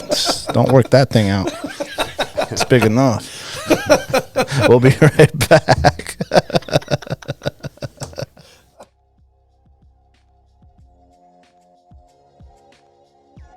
Tailored Restoration, 24-hour emergency home services, helping Alaskans restore their dreams since 1972. Services include fire, water, mold, post-emergency cleaning, repair, and remodeling. Tailored has an emergency response number with trained professionals available to help you at any time, day or night. Give them a call in Anchorage, Eagle River, Matsu, or Fairbanks.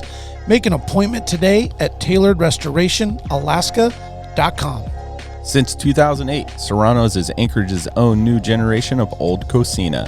Their menu showcases the passion and love of their rich heritage and unique family recipes that have been passed down through the generations. Serrano's goal is to embrace and display trad flavors using the best ingredients that are available. They focus on making everything from scratch daily.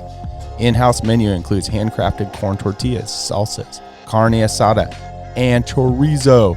But don't take their word for it. Experience their tradition and sabor for yourself. Locations on Tudor and Northern Lights, both with new tequila bars. Check out their daily specials at serranosmexicangrill.com. The Connoisseur Lounge, located in the heart of Palmer, Alaska. The Connoisseur Lounge is Palmer's first locally owned and operated cannabis retailer.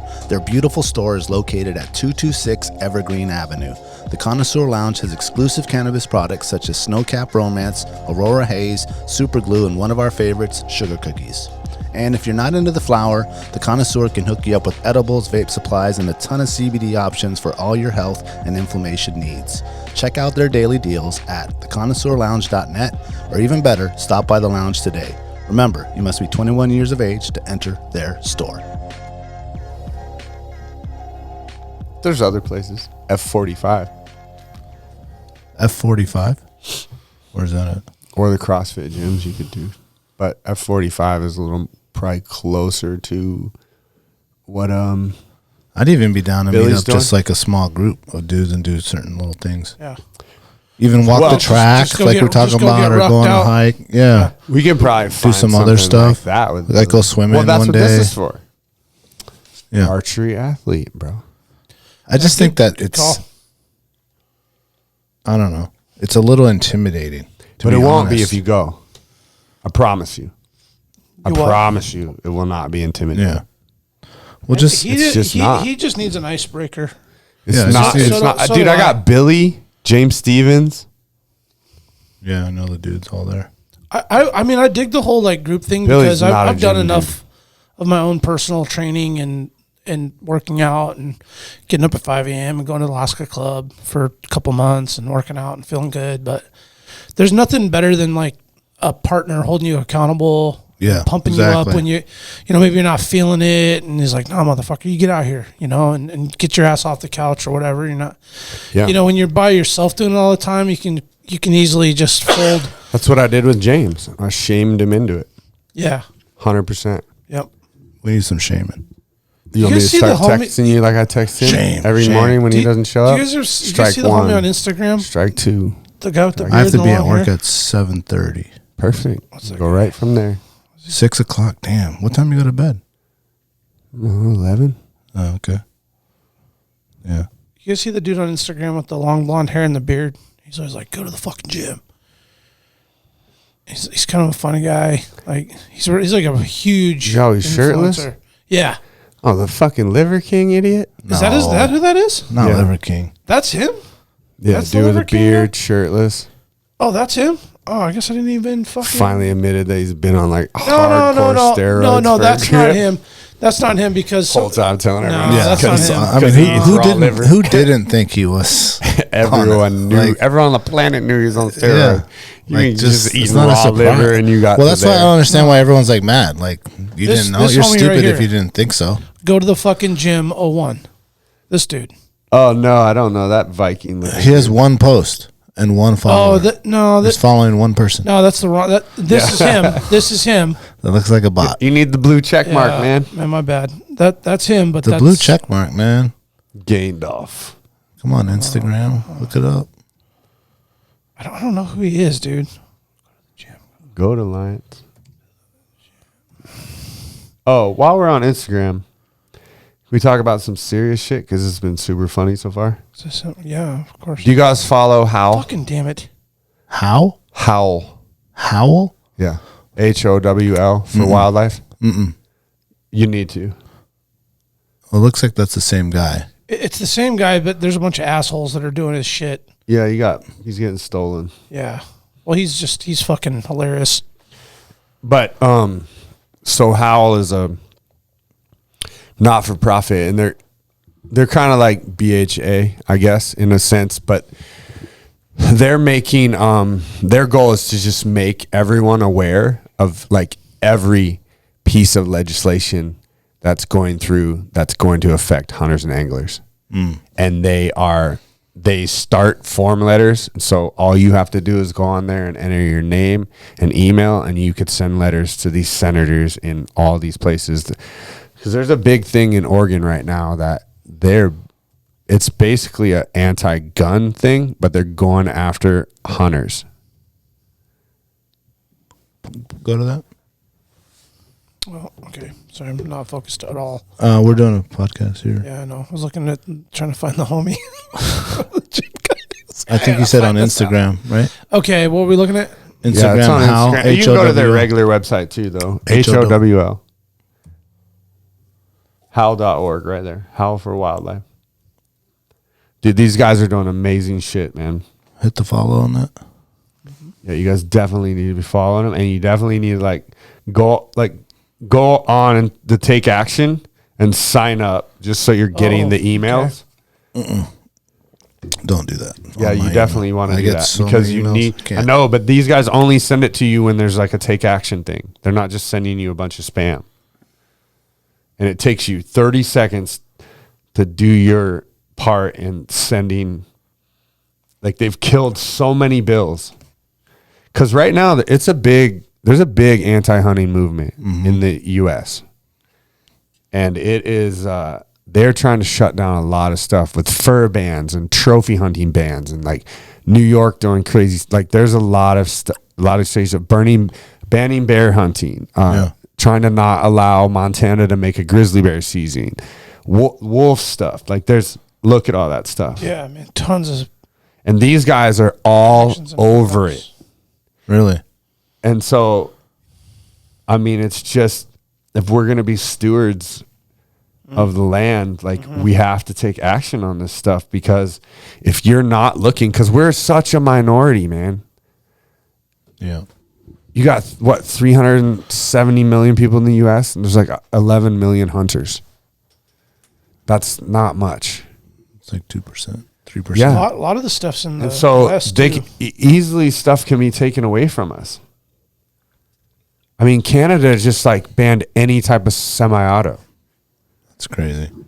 And so, Well, I was talking or to tried Brandon. to. I don't know if they got it passed, but like, so, It's a like bill, I think, it changes duck hunting for them, and they already have super strict gun laws in Canada. Like, you basically can barely even They're own a trying pistol. to just outlaw firearms. Yeah. Period. Right. That'll be their push. Yeah, I mean, it's in the Constitution, so good luck. But, you know, these guys stopped. Well, I think Meat Eater had a big part of that too. But that bill where the guy was trying to like take the way the Pittman-Robertson Act, dude. Oh, take it away? Yeah. He wanted it to be funded by offshore oil companies would pay the same amount of money that it raises. Oh, yeah, because they're out for not themselves. And everyone was like, no, like this money, the way it's set up right now, it cannot be earmarked for anything else. It has to be used for conservation. And this is like, I don't want to be politically involved, but you have to. Like, we have to. Like, I don't want to even have to pay attention to this. And it's a lot of it's like gonna slide over my head. So like following these guys has opened my eyes up to because how much legislation they try to push through. And a lot of it doesn't even come close. But just bringing awareness to it. But if we don't voice our opinions, they will slowly take it all away. One little piece. Well, it's already happening. I mean, the Oregon thing is crazy. Like, open that. Oregon is facing the most restrictive gun laws in the nation, but not drugs. Oh, they made up. Or camping on the sidewalk. Yeah, it's not. That's like a post or something. It's a podcast. Oh, it's a Howlcast. Oh, yeah. That's why. Okay. Oh, cool. Well, this would probably be an awesome one to follow and listen to. Yeah, Feral horses and wild horses. How come we're not on? You might like us. Yeah, no shit, man. We're working on it, man. This is some big boy shit. We gotta get in the club. You know what I'm saying? Well, it looks like they've had a couple guys from Meat Eater on their podcast. Yeah. So maybe they're pretty involved together. What's Outside Podcast? I've never heard of that one. Outside Magazine. Oh, okay. That's probably on there because Renella used to do a lot of writing for it. Oh. That's cool. Well, thanks for bringing that up, man. Yeah. That's a shout out to that. It's anything to protect our like how BHA puts it, legacy. The legacy. Legacy. Yeah, man, the political stuff, man, that's a whole battle, man.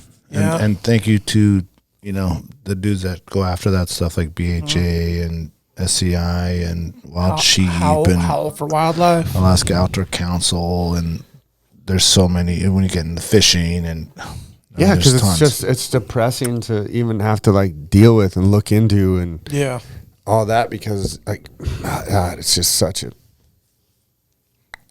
negative space. It's tough because once you dive into that rabbit hole, it just gets really.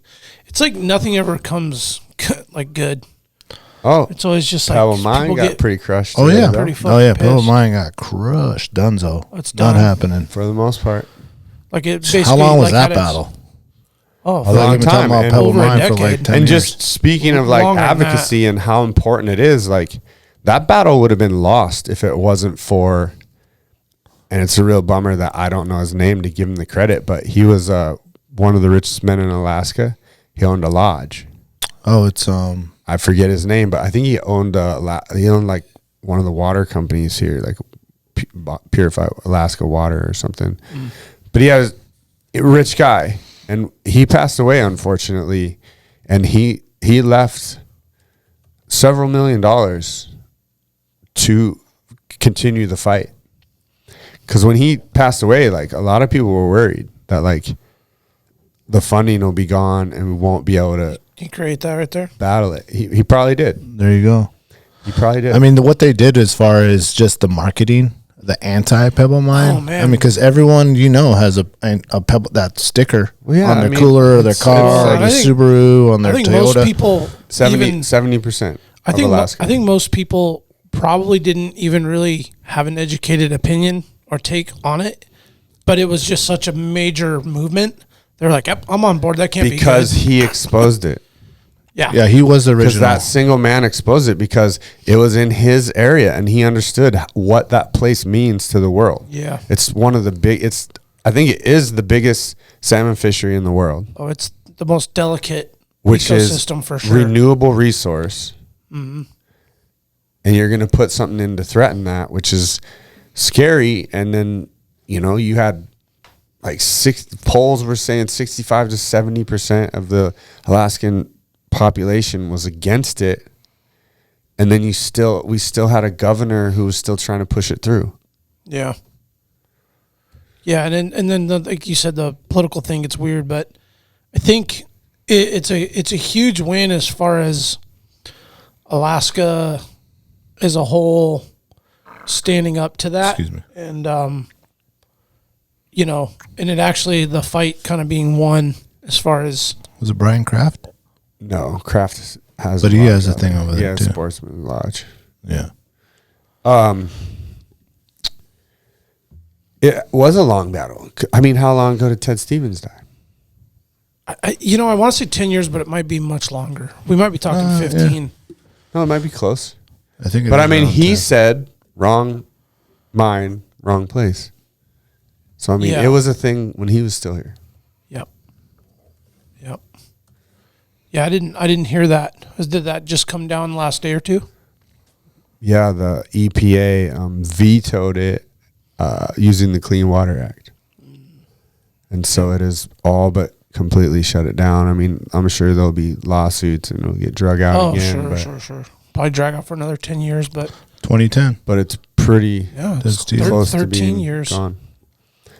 Yeah, so I mean, he said, "Wrong mind, wrong place." Wrong mind, wrong time. Wrong time. Good rhyme. Don't kill no salmon. Can't be having that. Beat, how was Paradise? It was nice, dude. I'm so excited to go. I'm excited for you. Yeah, I thought about you. Because you guys are going to Maui, right? Yeah. Going to Kihei. We did the Honolulu thing. Haven't done that in a while. It was pretty fun. I mean, we were only there for less than a week, 6 days. And I haven't been probably a decade or more. And I think I was probably more enthusiastic about the idea of that, like, kind of more chaotic, populated experience of Hawaii because it was post-COVID. And so I know that Hawaii was, like, really shut down and was a super bummer for the last 2 years. So to see it, like, hustling and, like, bustling and it was like it's not in its glory days yet, because I've been there a handful of times, but it was really great, just the vibe with all the people, and it just seemed like everybody was so happy to be there. Most of us were from northern areas, such as Canada, a lot of A's going on. Yeah, for sure. Yep. Si, senor. Copy that. 10-4. Yeah. I mean, it's like 49-50. Yeah. Got that. We all as Alaskans just got that relationship with Hawaii. Well, and it's pretty cool because it's a 6-hour flight, and Sunday we left Sunday afternoon. Sunday morning I'm scraping the driveway and I cleaned my truck and just kind of did a few things, and then later that day I hopped on a flight, and 6 hours later I was sucking that humid, warm air, and that was the best. Monday evening, you're putting on aloe.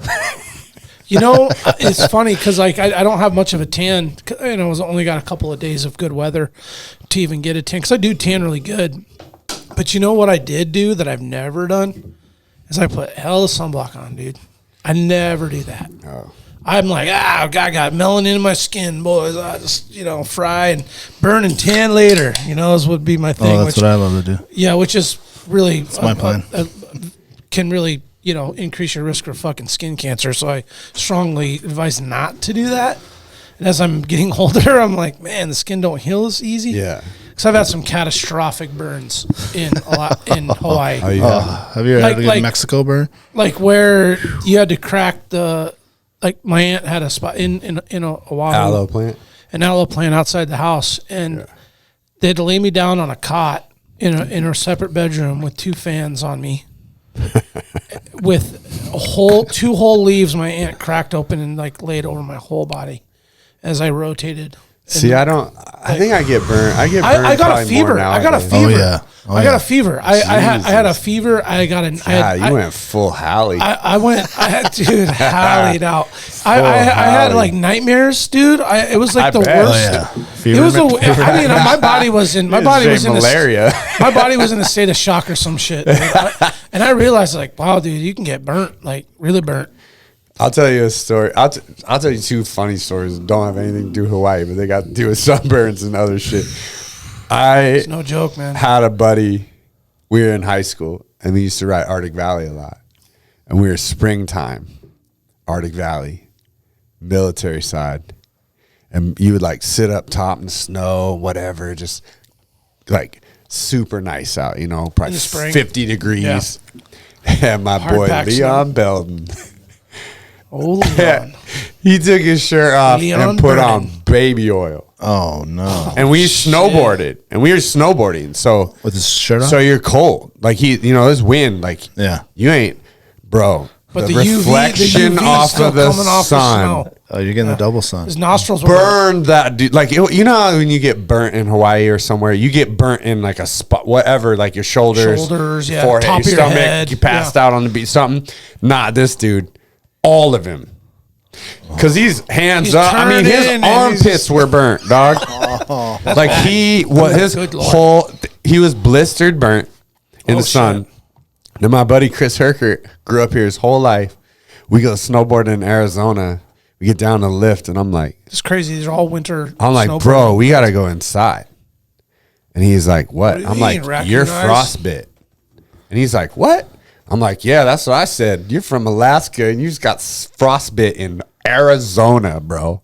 His tip of his nose was clear. And I was like, that you're not nipped, bro. That's turning black. It's going to get ugly. You might lose that. I don't even know what's going to happen. Jesus. But he got frostbite in the worst sunburn I ever seen was in Alaska. And my only friend that's ever I know have been with that got like legitimately not frostbitten was in Arizona. Go figure. But I like lathered up. I never go high SPF, but we had some. I went into the Rip Curl and I got a dope new shirt for the sheep banquet. Get my fit ready. Oh, you got your fit ready, Doc? Oh, do you get it? You know we're going Shaka, right?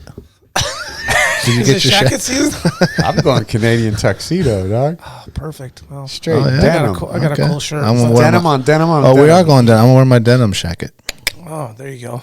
You might get kind of hot. All right. Stay hot. You'll be ready to like go in and out, smoke blunts at the top of the roof, like. Yeah. I grabbed some 50 SPF 50 I already had some because I'd been out for a day. So I was like, I just want a fresh bottle of the Sun Bum. It's a really good sunblock. And I just was like, I'm just gonna play it cool, man. I only got a couple of days. I don't want to feel discomfort. And sunburn hurts. And so I did good. I've never not been burnt. I'm always laying in bed. I'm like, honey, peel my back. And she's like, this is fucking disgusting. And I'm like peeling like a snake. Have you guys ever been burnt so bad you like whole back peels? I've peeled, but not like that. Oh, dude, I've had some, again, catastrophic peeling. Obviously. After burns. I'm bad. Dude, I'm so bad. But this time I took care of my skin. And I only got a couple of days, but it was nice. Yeah. Ate good. Walked around a lot. Did you go boogie boarding? No, I wanted to, man. We just didn't. Not enough time. You know what I mean? Like, not enough time to boogie board. I go straight dark when I'm there. Well, here's the thing: when you take small children, your sole focus is like, keep them alive. Keep them alive. So focused, dude. It's like don't get too hammered and keep them alive. Yeah, exactly. Don't let them get sunburned. I mean, that's like, and I really took more initiative this round. Rena, she's always really been the mother hen. Every time we go on vacation, to lather them up and get them ready. And it's like, oh, honey, I'm gonna do it this time. Yeah, and it's time consuming. And I was like, they're coming out of the water and they always wipe their face, so they're wiping all this. They're wiping all the sunblock off. You just put on. No, you gotta go zinc, dude. 15 minutes, and so I had a stick a sunbum stick. Yeah. I just kept on like, come here. Yeah. The kids didn't get That's burned. perfect for around here. The forehead, Gotta cheeks, get the cheeks.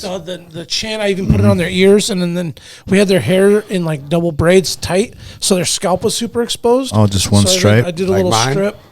Yeah. I mean, kids. Yeah, just like yours, yo, too. kids. What I did learn: kids get burnt. Your trip is fucked. Oh, you're done. You're Oh, just, you're just babying them the whole time, man. Like Yeah. they get chapped and burnt, and of course they can't. Salt water tears you up. You get chafing with your bathing suits because they just don't. They go full send and don't realize you got to pace yourself in the ocean. You can go full send in the pool for 3 hours, but you got to pace yourself in the Oh, it ocean. just sucks you dry. Well, and then the sand and it gets in your bathing. I mean, just in all the years Eyes are I've just got. red as can be. Well, because you would go down there for 3 hours, and you're just like, you can see them. They're just like, they eat all the snacks, and now they're like starting to get red, and you're like, God damn it! Time to Like I go. could easily be down here for another 6 hours. Like, give me 3 days and laying in the sun for at least 5 to 6 hours, I'd be nice golden tan. But I've only got a couple hours here and there, and I go straight to like. None of the dudes are trying to hand me flyers. Put it that way. It's dark. It's They're dark, like, and nah, you get there and get he tan as lives soon as you here. walk off That the dude's plane. from here. Oh, I I got bet, photos yeah. from like my wedding when we were down there. I don't know if you know Bobby Bolin. Oh, yeah. It's like You me and look like Bobby a Hawaiian, Bolin, and bro. I'm darker than him in the photos. Everyone's asking us if we're brothers. You local, brah? Like, yeah, man. No, they don't ask you. They just know. And Bobby Yeah, was they do. living there. You don't get called a Howley. No, I've been called a howdy. Me too. Yeah, me too. I don't mind it. But yeah, it was great, man. It was great, and we had a nice, pretty decent condo, just like a block from the beach. And I mean, I want to go do something quiet.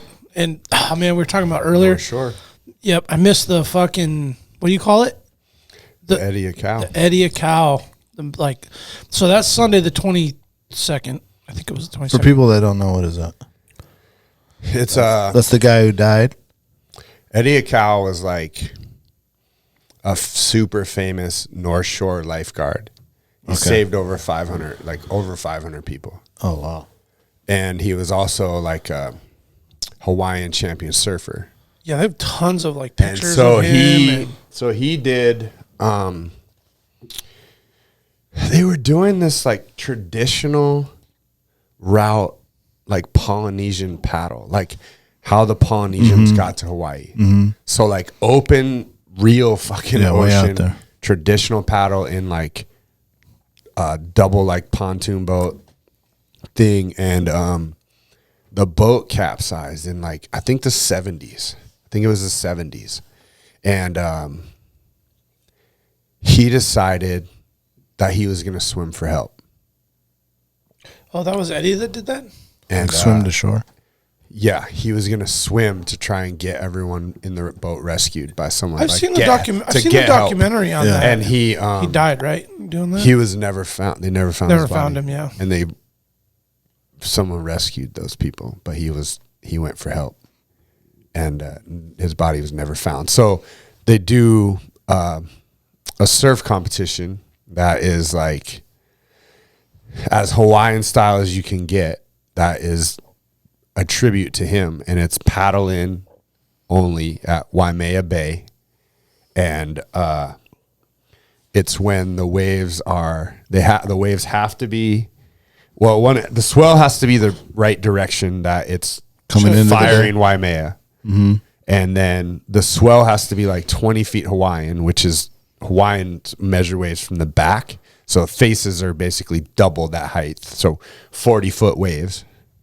And it has to be, and then so it's every year they have it, but it doesn't always happen because the storm has to hit coming from the right direction, and the waves have to be big enough. Most of the time they're not big enough, so it's probably one every 3 or 4 years that it goes, and sometimes it can go twice in a year, but there's a lot of gaps, and it's like you've seen the stickers everywhere in Hawaii. Eddie would go, Yeah.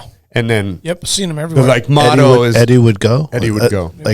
Go surf, or Well, like it's not just surf. like it's like when you're, it's just like motivational bumper sticker. Oh, like okay, Eddie when would you're go. talking yourself out of something, Eddie would go. What was the last name? It's like- Aikau, Oh, I AIK. have it. AU. And so they There he is there, Daniel. So they Edward hold this- Ryan, it's let a- me read that real quick. Aikau was a Hawaiian lifeguard and surfer. As the first lifeguard of Waimea Bay on the island of Oahu, he saved over 500 people and became famous for surfing the Big Hawaiian Surf, winning several awards, including the 1977 Duke Kahanamoku Invitational Surfing Championship. Duke's like the original OG surfer, right? Yeah, I mean they call him like the inventor Duke of surfing. is the He was original. Duke Kahanamaku was the OG.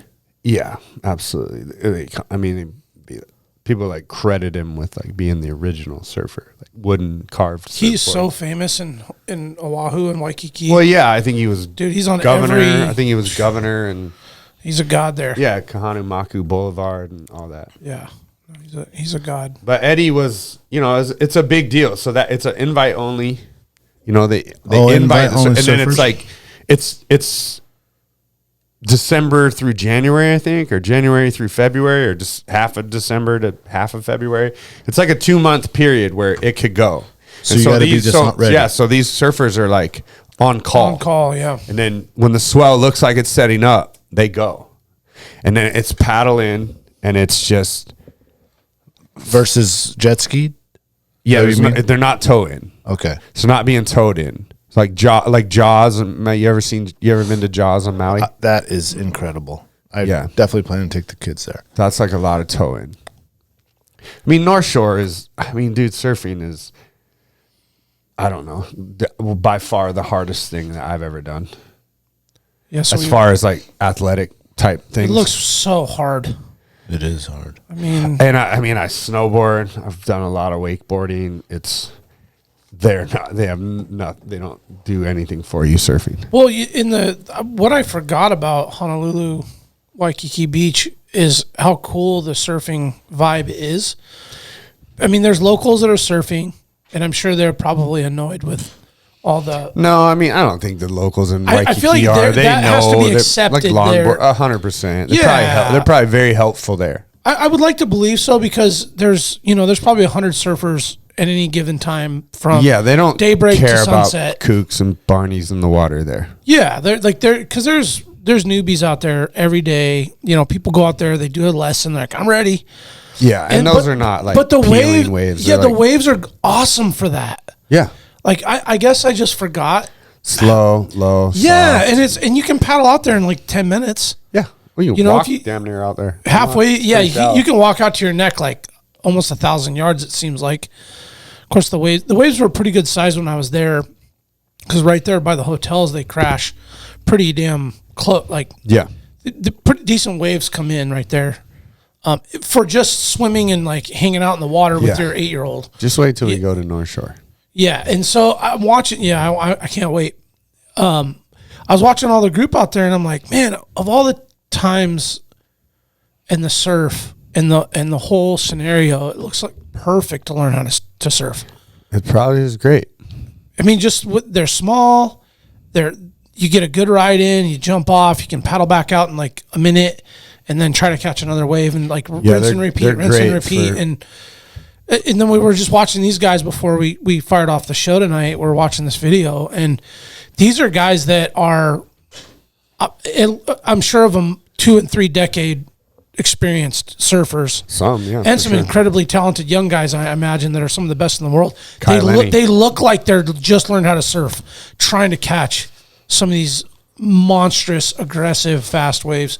I got a video up here, so if anybody, you're listening to this podcast this morning, tonight, 2 weeks from now, whenever you tune into this episode, if you haven't gone to our YouTube channel and checked out any of our YouTube videos, like this would be the time, episode 102, to go and check this out and watch it from a video camera, or just go to YouTube and watch the video of the 2023. It was January 22nd, 2023, so that was Sunday.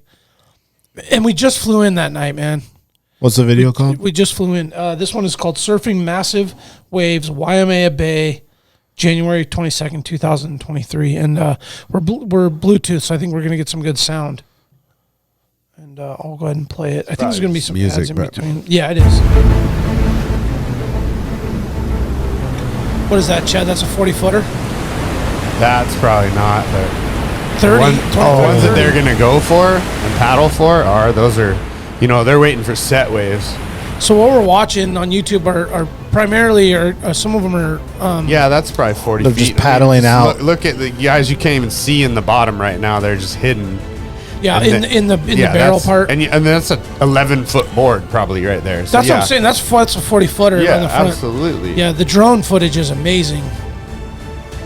And this is probably one of the biggest paddle-in waves in the world. You have Jaws that they can sometimes paddle in, but most of the time those guys are towing in there. And then you have Mavericks in California, which is monster paddle-in.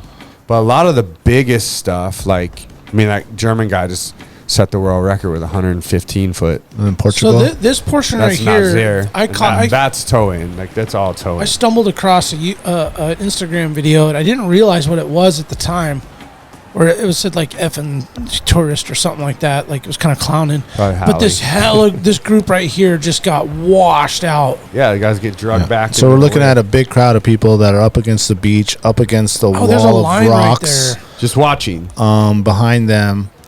And there's canopies, and obviously people are selling food and stuff like that, or have their little things. And the beach water is just coming all the way up to them.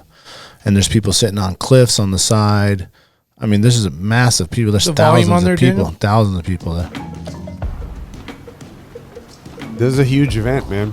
Is that where homie's house is? Up on that bench right there? No. He's at Pipeline. This is down the road at. So there's Eddie Aikau who's made a tribute to his sacrifice in 1978, where Chad alluded to earlier his swim to attempt to get help for a stranded group. Oh, so this is all pre-contest stuff. Yeah. So these might not even be. So these might not even be the best surface in the world. This particular one is pre-contest. They probably can't. They probably don't have the rights to the footage. Of contest. So you think these guys are just... So these guys aren't necessarily the best. There's probably some of the guys that are going to be in the comp are definitely out there. Yeah. Probably a majority of them. But there's definitely... That's why we saw the boogie boarder. I mean, anybody that's attempting this has to be a damn good surfer, though. Anybody attempting this has to be a damn good surfer. Oh, so, I mean, more than that. Yeah. It doesn't mean you're on tour. That's all. There's a boogie boarder. Yeah. He's not going to be there on surf day. Day. Oh, he's a boogie boarding. Yeah, my dude. Bro. The crashes. Oh, my goodness. Here we go, the crashes. How about the one earlier where the dude tried to dive and he just hit a concrete? Yeah. That's not funny. He probably got concussed. Oh, he got concussed for sure. Hey, those waves are so aggressive. What do you say is the space between those waves? 100 yards? At least. Oh, more than that. Probably more. Yeah, 500. You gotta always. Anytime you think something's kind of far in the ocean, dude, it's always way further than you think. It's so hard to gauge distance. I mean, you see those rings forming in the water. That's from that water drawing up. That's vacuuming off the sand, right? Soil, yeah. Yeah. Because it's pulling so hard. That rip is so hard because that is wave that a river is coming out there? Yeah, it's Waimea River. Okay. Jamie O'Brien does some super cool stuff with that river. So what happens is that Waimea is just like a beach break, right? Yeah. So it pounds the sand. That's why the beach is so steep. Yep. It's constantly just pushing the sand up and up and up. So it makes that where the river comes out, it makes it into this little pond lake area back there. And there's a bridge, and then you can go back to Waimea Falls, which is super beautiful. Okay. And then nice little hike. You'll get some gnarly rains up in the mountains, and it'll fill that lake. And then these guys will go down there and dig it out with a backhoe to break the sand, so it forms a river into the ocean. And then once they break it, just a little bit, then they just get out of the way, and it just washes that sand out, and it digs its own river, and it makes these super swells, so they can literally river surf the water that's draining out. So they'll drop in, and there's this it's just this big rolly dragon looking thing of You've probably seen it in Oregon. They do it on a lot of rivers where they put like cement blocks in and make a river surf area. Yeah. So they do that. It's super cool, like the stuff they're doing. It's a whole different world there. Yes, So this looks like some of the bigger waves of like midday. The crashes are just insane. They're coming up soon, dude. So, I mean, let me ask you this. So if like that dude just crashed and obviously his board is gone, this dude's about to eat it. Like, do you have to just swim back to shore or like swim to find your board when the next wave's your coming? board's on a leash. Well, I mean, that dude lost. I mean, the way that some of them lose it, right? These guys got probably double leashes on, so it can't snap. Oh, okay. But I can tell you, it's not fun. Yeah, because that board around. Those boards are like huge, like 10-foot thrusters. Like they're big. Yeah. Here comes a couple of those crashes. So that board is like a bobber. So yeah, when you trying to get underwater, that board's not coming underwater. He skipped on the water. So when they're getting drunk there, that board's caught. It's tombstoning. They call it because it's tied on the back, right? So when that board's standing straight up, that means the dude is being held down. And he's pulling on that board, and that board is dragging him because it's caught in the whitewater. Gotcha. So you're just getting dragged by your one foot. Ankle. And you're being held down at the same time. That's why. So when you see that board like just doing this, like a bobber, that dude's not having fun. Do they train for that at Elite though? Hey, what? Hey, no. look at this That's one. why I was bringing up look at this one. Hold your breath. Look at this one. Look at this one. This next one right here. Oh my! He didn't go in the water, dude. bro. Because it's concrete. Because it's moving. That water's hauling ass. It's just sucking so hard. Wow, that's incredible. This dude's got the knee brace on. Yeah. Go ahead, my dude. Because he crashed the day before.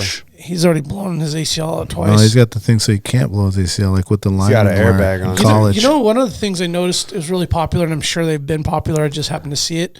Are those new boards with the It looks like a little board too. The foils. There we go. Yeah. Those. Well, that's fun, what we're talking about. Jay Liska when he came on talking about foiling.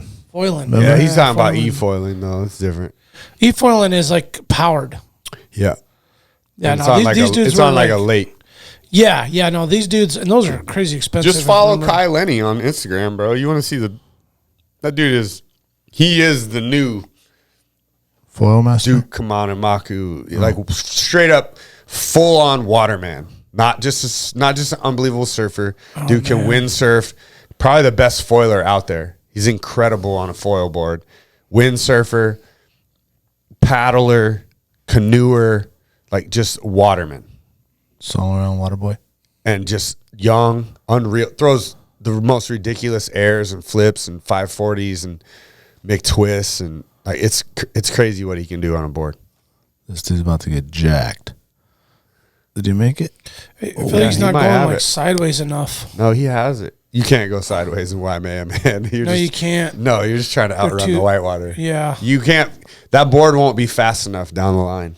He's still there. It has to be big enough that you can catch the wave because you got to paddle so fast to catch that wave. So you got to have a big board. They can't, like, they can go down the line a little bit, like the bad boys, but those waves aren't really, the next day was probably more appealing. Oh, this is what I want to see. How they initially get out there. Damn right. Dude, you got to just start just pounding. Well, they try to find that area where it's ripping, and it's like pulling them out. Oh, gotcha. Because you need all the help you can get. What a beautiful day there too. Mm-hmm. That's cool, man. Yeah, we landed. Awesome we stuff. landed. Oh, that's cool. Some Chinooks. Yeah, we landed and then we caught wind of it. Like we got to our condo and finally saw it at like 11. It's like, oh, there's a surf competition. I'm like, oh yeah, that's a big deal here. And she's like, shit, it was today. I'm like, man. If you're there anytime in winter, I'm sure we could have went like on Monday and grabbed a car and went and looked at and watched monster waves coming in because the waves were big in Waikiki that Monday. They were actually but that's ripping pretty hard. That's opposite side of the island. So. That's what I'm saying. If it was ripping hard there, you knew. Well, the swells are complete. Like summertime is when the swells are bigger on the other side. Waikiki, yeah, because of storms. Because then it's winter in the southern hemisphere. Mm-hmm. Yeah, but you can even if it's not absolutely firing to just go and watch locals surf pipeline. Go. It's the great. It's called the greatest show on earth for a reason, like because it is right there. Like you are, it's half the distance of this to the wave. Oh God, that guy just got eaten alive. He's just concussed, just full. I mean, they're so violent. That's what. How does that board stay on, dude? That's gonna be so tight, just dragging you. Like, oh, dude, shot up. Dude, I haven't been in any. I've been in overhead waves. That's as big as I've been in. Nothing even in this realm. This is, and I have been drugged by a board. And I remember because I read Kelly Slater's book when he had a book come out years ago, and he's a Florida boy. Like he was from Florida, and he was talking about in the book about his first experience in Hawaii. He was so excited to go, and then he was terrified, and he was already like a ripping surfer, like up and coming, one of the best in the world, like 13, 14-year-old kid, went to Hawaii for the first time. And he was talking about in the book about how he couldn't believe the amount of force that the wave pulling on him. Like he's like, I thought my leg was going to come out of socket. And I remember falling in Mexico at this place that was overhead that day. And I never caught a wave. I got caught inside a bunch, and I paddled for a bunch of waves. But I got drugged. Like I tried to get up, and I got up, and then I fell. And I landed in the whitewater, and I got shoved down, and it was pretty deep there. And I remember getting shoved down, and the water, like the pressure pushing me down to the bottom, like hit the ocean floor, and that pressure was like it was someone was standing on my back, like pushing me down. And then all of a sudden, the wave caught that board and just yanked me and was dragging me. And I remember the line in that book because I was like, wow, this is a really yanking on my leg. Like this is like if a grizzly bear bit the bottom of your shoe and there was like no pain on your leg, but he was just pulling you. That's what it felt like. I was like, this isn't in crazy amount of pressure. And then I was like finally let go of me, and I was just like swam up and got smashed again. It's like surfing is hard.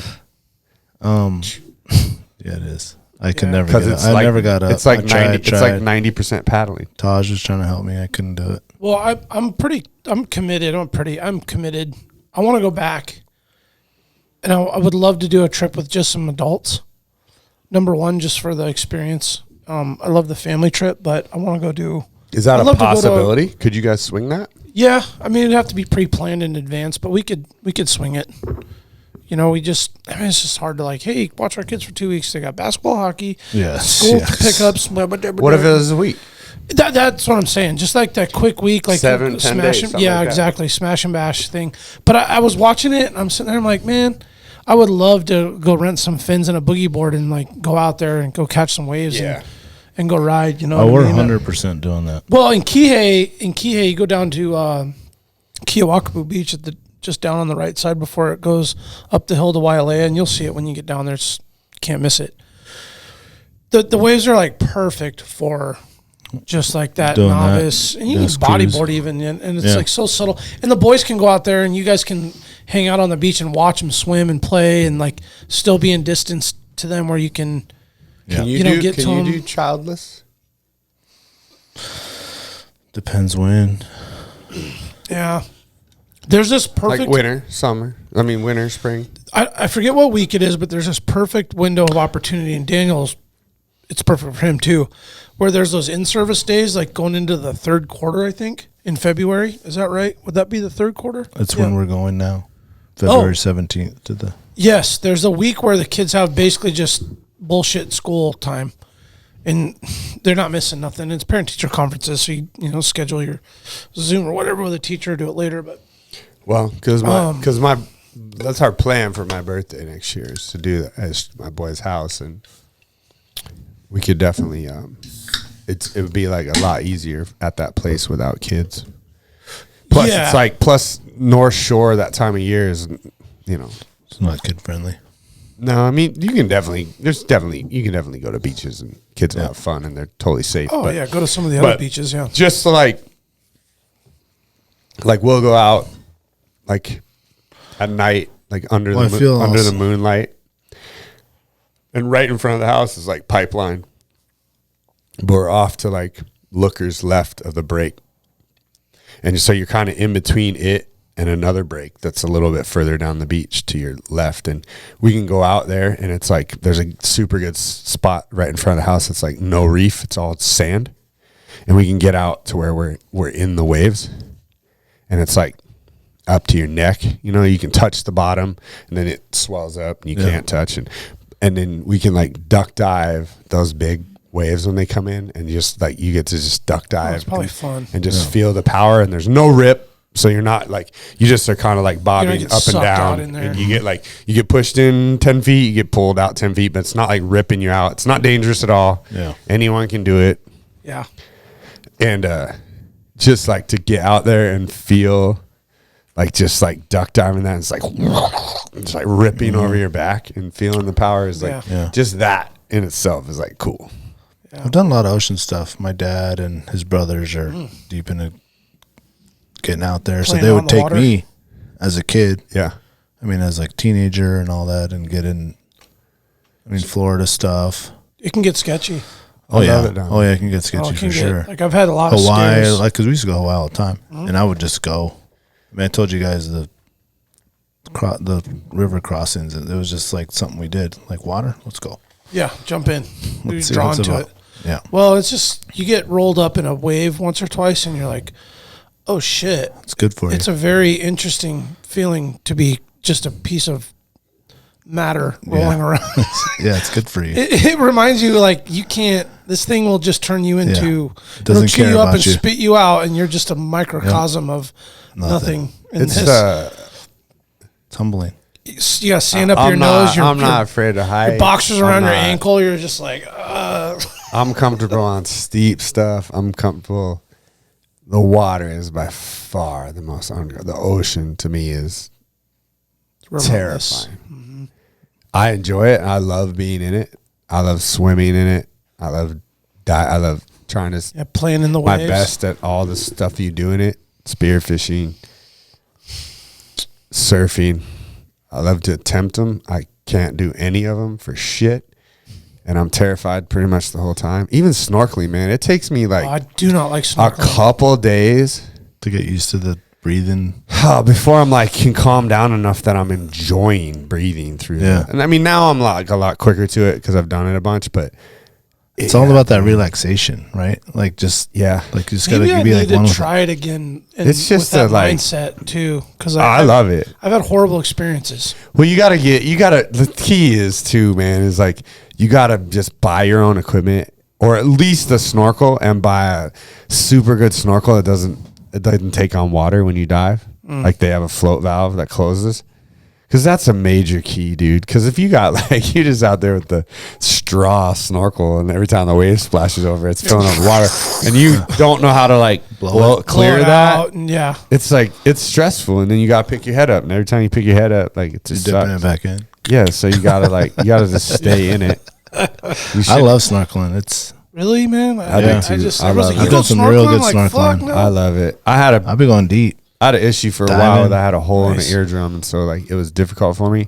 I tried plugs and everything, but the water would still get through and pressurize through that, and I just my ear would be fucked up like the whole time because I had a hole in my eardrum. I get it's the worst ear infections from it. It sucked. Yeah, I went in and had an ear infection, and went snorkel. My grandparents took me out to Molokini Crater in Maui. Yeah. You'll see it when you're in Kihei. It's out there. I've been out there. You've been to Kihei?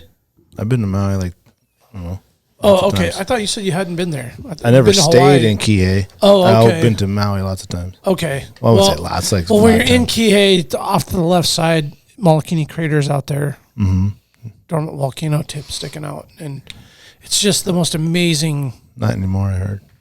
Oh, I mean. For snorkeling. That used to be the spot, right? Yeah, like 20, 30 years ago. Yeah. It's a little cloudier now. Oh, is it? Oh, shit, man. Well, when I went, it was epic, but I had a horrible ear infection and a sinus infection. And my grandparents drugged me out there. It was a beautiful ride out. Just the freaking flying fish or jumping and porpoises and humpbacks everywhere. It was just the most amazing. But I was really ill. Had a fever. I was sick. I've had a fever in Hawaii, I guess, multiple times. I don't know why. Howie. Yeah, I guess it just chews me up and spits me out, man. I'm just like, I love this place. It just destroys me.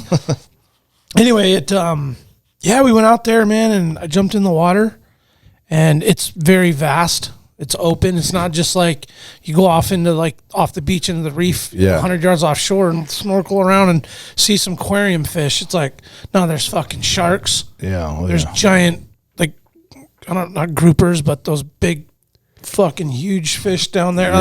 I was like, damn, there's some sea creatures down there. Straight up.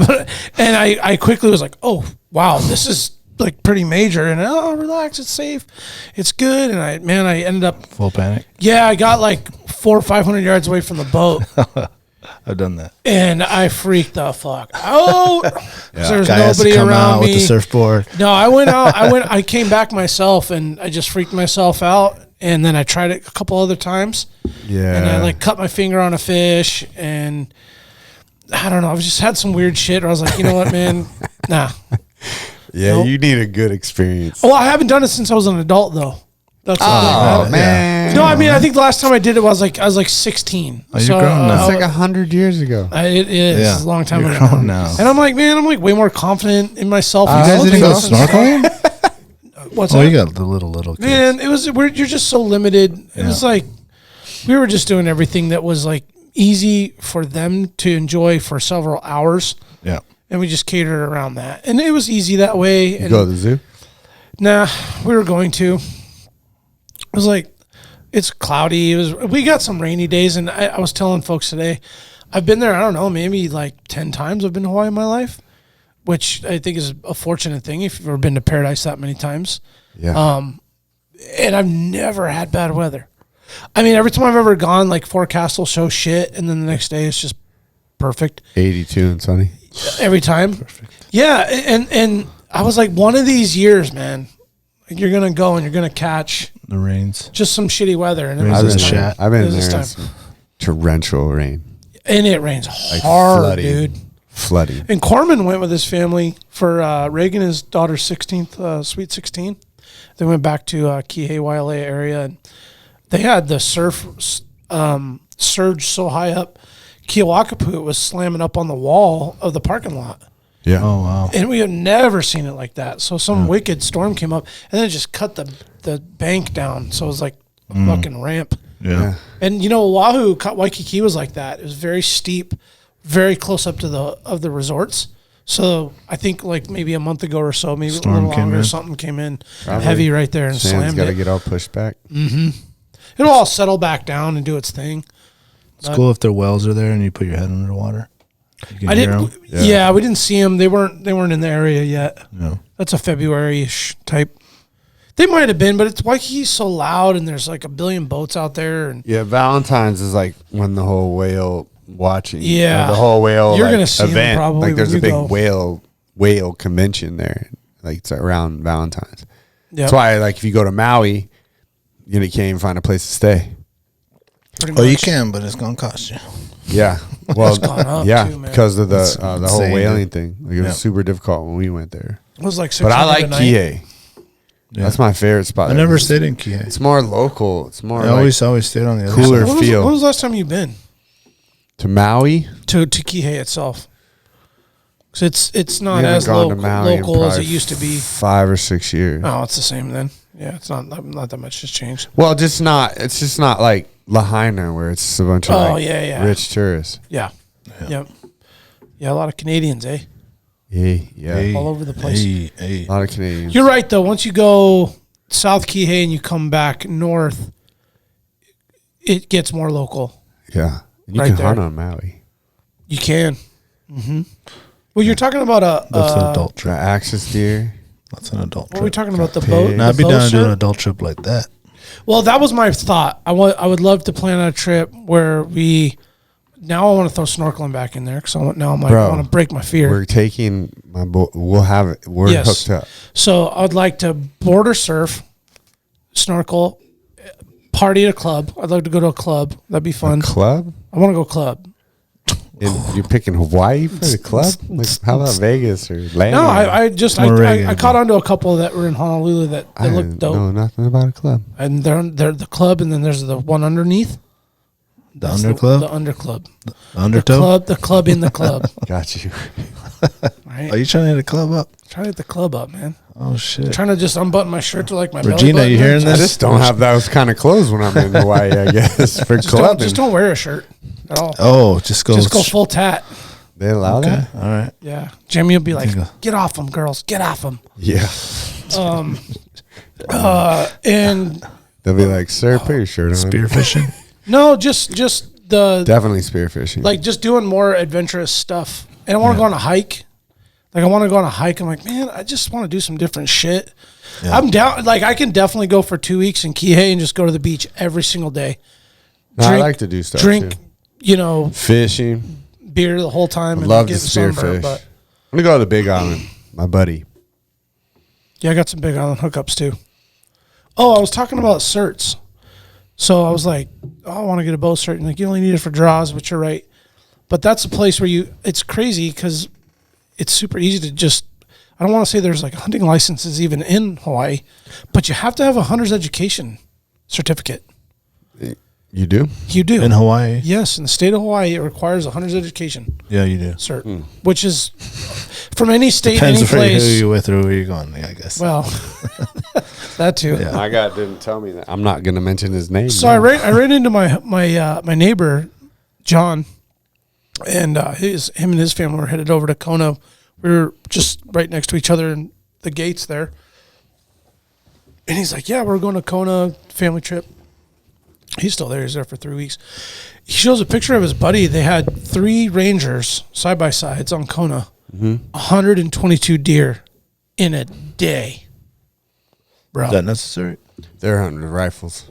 And ARs. Meat harvest requirement, obviously axis deer are invasive. They're invasive, so they're not, and they're planted. There's no predators. So everything there is invasive. You can just annihilate numbers. You'll never touch them. He said they pretty much harvest all the tenderloins. That's it. So you get like jalapeno cheese tenderloin sausages. Why didn't he send? He could have sent me the rest. 122 times. I guess 4. they don't eat. I guess they don't eat that good, which I don't know about that. I'm believing that those deer eat really good. I would think. Yeah, dude, I had I mean, some of Emily's axis deer, and it tasted great. But they had 3 Rangers with they're piled above the roof. The pig down there, Ranger, dude. The pigs taste amazing. Yeah, those I want to try too. So the goats and the sheep, maybe they don't taste that great. I don't possibly. know. My buddy says it all tastes great. I mean, I'd eat them all, but anyway, it'd be nice to kind of do something. Yeah. But I'm stoked for you, Jack. I know Jack got to go. I got to go. You get to go. Yeah, it's gonna be fun. Yeah, man. I don't know. I can't go every year. I want to go. I want to plan the North Shore trip that we talked about with the homie hookup that you got. I don't want to pass that up. No, you don't. And if you're down for it next year or during this time, would be the best. Well, yeah, it's my 50th. Oh shit. We're going. I just got to find a date that because he rents it out. Correct. Surf companies. That's probably a popular time too. Well, no, I mean not February. I think February the comps are over. Tapes off. Yeah. I think the comps are November through January, end of January. Maybe the beginning of February they're ending. So middle of February, you could definitely probably do it. Yeah, that'd be the time. That's perfect. That's perfect. And it's still firing, so you're still going to see good waves and all that, and you can whatever. It's great. Yeah. I don't know about the kid free at that time though. Got snowbirds on our hands. Well, oh, I see. Yeah. Well, yeah, we'll figure out dates, and then we'll just figure it out. I've always considered the later two, because for us we have the option where my mother-in-law comes up in the end of March, mid-March, from the Philippines, and she's there for the summer. Yeah, and she loves. Yeah, who knows? It could get. I don't know what's going to be available at this place. So yeah, we'll just have to. Because we could discuss about this not on the podcast. Yeah, people are like, "Oh, okay, great." These guys are going to Hawaii. Yeah, sounds good, guys. It's just Sounds great. You know what it is, though? What I would like to just kind of emphasize is that it is a very popular, sought out destination for Alaskans because we are way the fuck up north, right next to Canada, and the closest place to go really warm in a 6-hour. It's a direct flight. It's a direct flight right to Honolulu, and you're in paradise. Like I said, I was scraping my snow, and then that night I was in Honolulu. And I'm like, that you can't beat that. No. You know, and you think Alaska's so far away. It's like, yeah, but it's not. Yep. To here, LA is the same flight. Seattle, San Diego, Yeah, it's the same distance pretty much. it's- So, yeah. but yeah, we can move on. Thanks for asking. Had a great vacation though. And if you've been living up here a while, you haven't been there in a while, go. If you haven't been there at all, fucking go. Well, save your money first. 'Cause Yeah. It's going to cost you. Yeah, it's going to cost you. That's Yeah. right. It's not cheap. So what's up with the Exactly. before we close it out? What's up with the Winter King Derby? Oh, that's right. We were talking about that. I know Gotta that. figure You got it a out. boat, Chad? No, not on anything yet. Got to figure it out. All right. I got a buddy who was looking. Team Homewrecker is going to be there. He was trying to put some stuff together, but I would definitely like to catch some damn fish. Well, we're going to do the Thursday to Sunday move. We're going to fish hard on Thursday or Friday, excuse me, with the intentions of trying to catch some fish to take home and Isn't fish the comp Friday? Saturday. Well, I thought it was Saturday. Friday with a makeup day of Saturday. No, it's That's why we Saturday, and if the fished. weather's messed up, they did the Did same. we push fish it. Sunday last year? Yeah, We did. because the seas were bad. Oh, so okay, so it is Saturday. Okay, Saturday traditionally. let's do it. Yeah. So we're going to go. Drive down Thursday after work or whatever. Yep. Daniel got us a room. Fish Friday. Fish Yeah, well, Saturday. we should plan it with like the other people we know that are going, and we should just all like stay at Land's End or somewhere. we're at where we can Land's all End. Kick it. Yeah. Well, I know JJ and he'll get his spot. Is Jack coming this year? He's still in the air about it. Yeah. I know that And if he wanted to go, he could have a full boat easy. When is it? It is March 17th. 16th? 18th is the Derby. 18th is that the Derby. Saturday. Yep. Yeah, so I'll be back March 1st. Perfect. Yeah, and then I get surgery in April, so that'll be great. One last hurrah, Is that the thumb? ankle Oh, no, it's different. Full transition or just ligament. Yeah, yeah. And I identify as a basketball player. I was doing this crossover dock and this pop. And I went. there it goes. Yeah. Well, let's just stay in touch on that. If you can't. Well, you Eric don't get did on a say there's boat. room for 2 more. He said there's 4 of us going for sure. He's room for 2 more to go fishing. Yep. And since you said you're trying to just film. I don't really care to catch. I mean, I would love to catch a fish. Who in my doesn't? mind, when he said that, I thought of you. And if And you made Josh mention of it comes, earlier. who knows if he's coming or not? But we'll work all that details out. Yeah, for sure. Yeah. So anyway, our plan is to be there with whoever can roll out and do that. Make some videos. And get The some content. don't forget the Derby, the Jewel Lake Jamboree is when this show comes out, and if it's on Monday, sorry you missed it. Sign up for the next one. What else? Anything else? I think Closers? BHA is doing a thing for tags. Yes, they are They doing are. a tag thing. I saw You're that. right. You're right. I don't remember where it is. They are doing a beer pint night on the It's tag. not Palmer Ale House. What's the brewery? Bleeding Heart, Nope. No. It's the other brew. Bear Paw? Bear It's Paw. Bear Paw Brewing in Yep. Wasilla? Bear Paw's in. I believe Wasilla. it's there. Okay. Anyway, you can go to their thing, check them It's out. the Celebrator, Drown Your Sorrows, Yeah. tag draw. It's day. it's the draw tag result and hunt planning with Chris Alderman and Christian Woodward at Yeah. Bear River, a guide. Bear Paw River Brewing Co. Palmer. That's February 17th from 6 to 8. Wait, there's Bear Paw River and there's Bear Paw. Bear Paw River Brewing Company. Oh, Palmer. Palmer. Oh, that's what he told me. It's like their original spot. Okay. Yep. Yep. The original little spot. Yeah.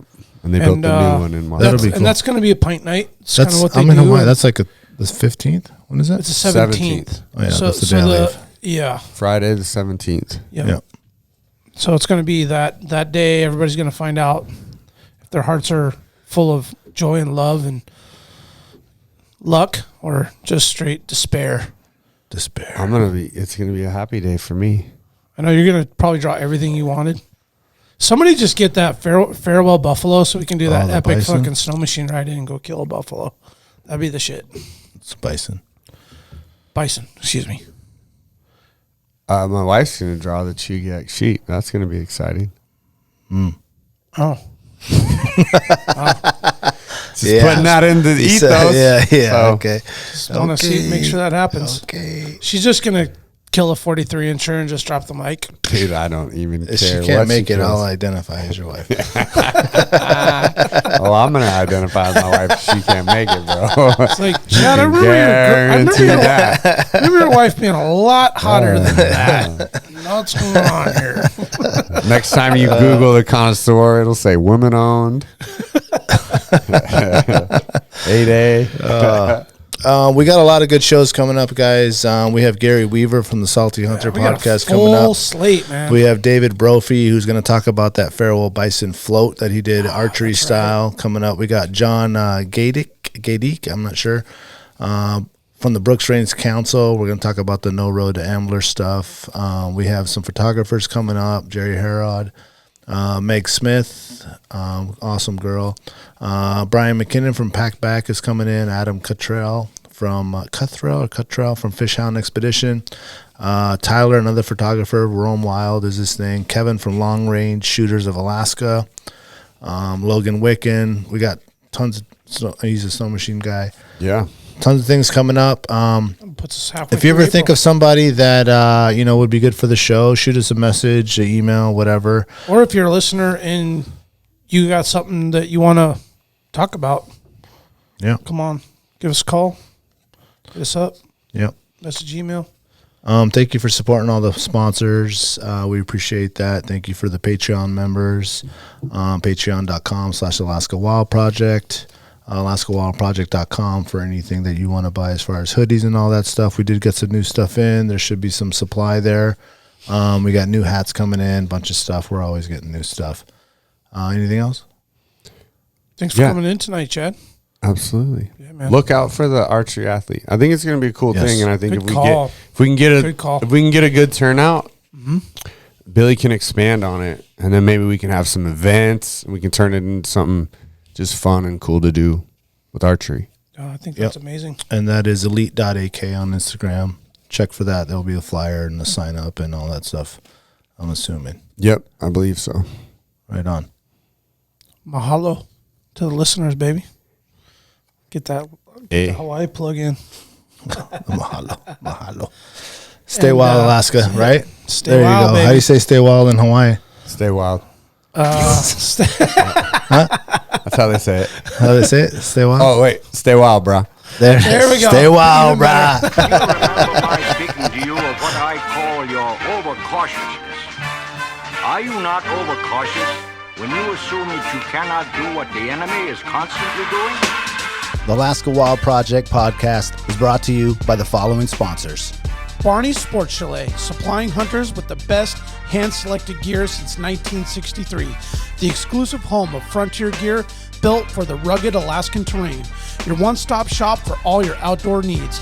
Visit Barney's today at 906 West Northern Lights. Arbor Digital, the forefront of digital assets, cryptocurrencies, and wealth management, providing a low-cost, research-based investment strategy for Alaskans looking to invest their hard-earned money. Visit arborcapital.io today to put your money to work. Tailored Restoration 24-hour emergency home services, helping Alaskans restore their dreams since 1972. Services include fire, water, mold, post-emergency cleaning, repair, and remodeling. Give them a call in Anchorage, Eagle River, Matsu, or Fairbanks. Hit them up at tailoredrestorationalaska.com. Total Truck and Alaska Overlander, Alaska's premier supplier for custom automotive accessories and overlanding products, providing all-inclusive rental vehicles and trailers custom outfitted to explore the Alaskan backcountry with a unique and convenient traveling experience.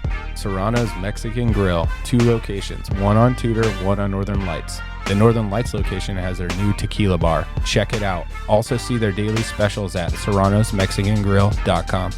TheTreehouseAK.com, located at 341 Boniface Parkway, Alaska's own and grown cannabis and CBD store. Ask the bud tender what the strain of the day is to get your 10% off. The Treehouse, where the culture lives. The Connoisseur Lounge, Alaska's premier locally owned and operated cannabis retailer, located in the heart of Palmer, Alaska. Their cultivated products include Snowcap Romance, Aurora Haze, Super Glue, and much more. Find them at theconnoisseurlounge.net. AKO Farms, located in Sitka, Alaska, built from the ground up with concentrates as their single motivation, with exclusive products such as their sugar wax, full spectrum diamond sauce carts, and more. Ask your local bud tender about AKO. Marijuana has intoxicating effects and may be habit-forming and addictive. Marijuana impairs concentration, coordination, and judgment. Do not operate a vehicle or machinery under the influence. There are health risks associated with consumption of marijuana. For the use of only by adults 21 and older. Keep out of the reach of children, and marijuana should not be used by women who are pregnant or breastfeeding. The Bait Shack, located on Ship Creek upstream of the bridge. Can't miss the bright red shack. They are the go-to fishing gear rental and guide service on Ship Creek. Tight lines and fish on. Come hook into the action with them. Hit them up at thebaitshackak.com.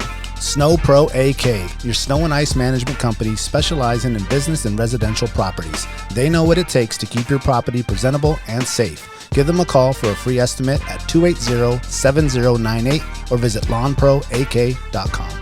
Double Shovel Cider Company, located off of Arctic and 58th. Handcrafted Alaskan-made colonial ciders. They also have a tap room downtown on the corner of 5th and E. Stop by today and taste an award-winning cider.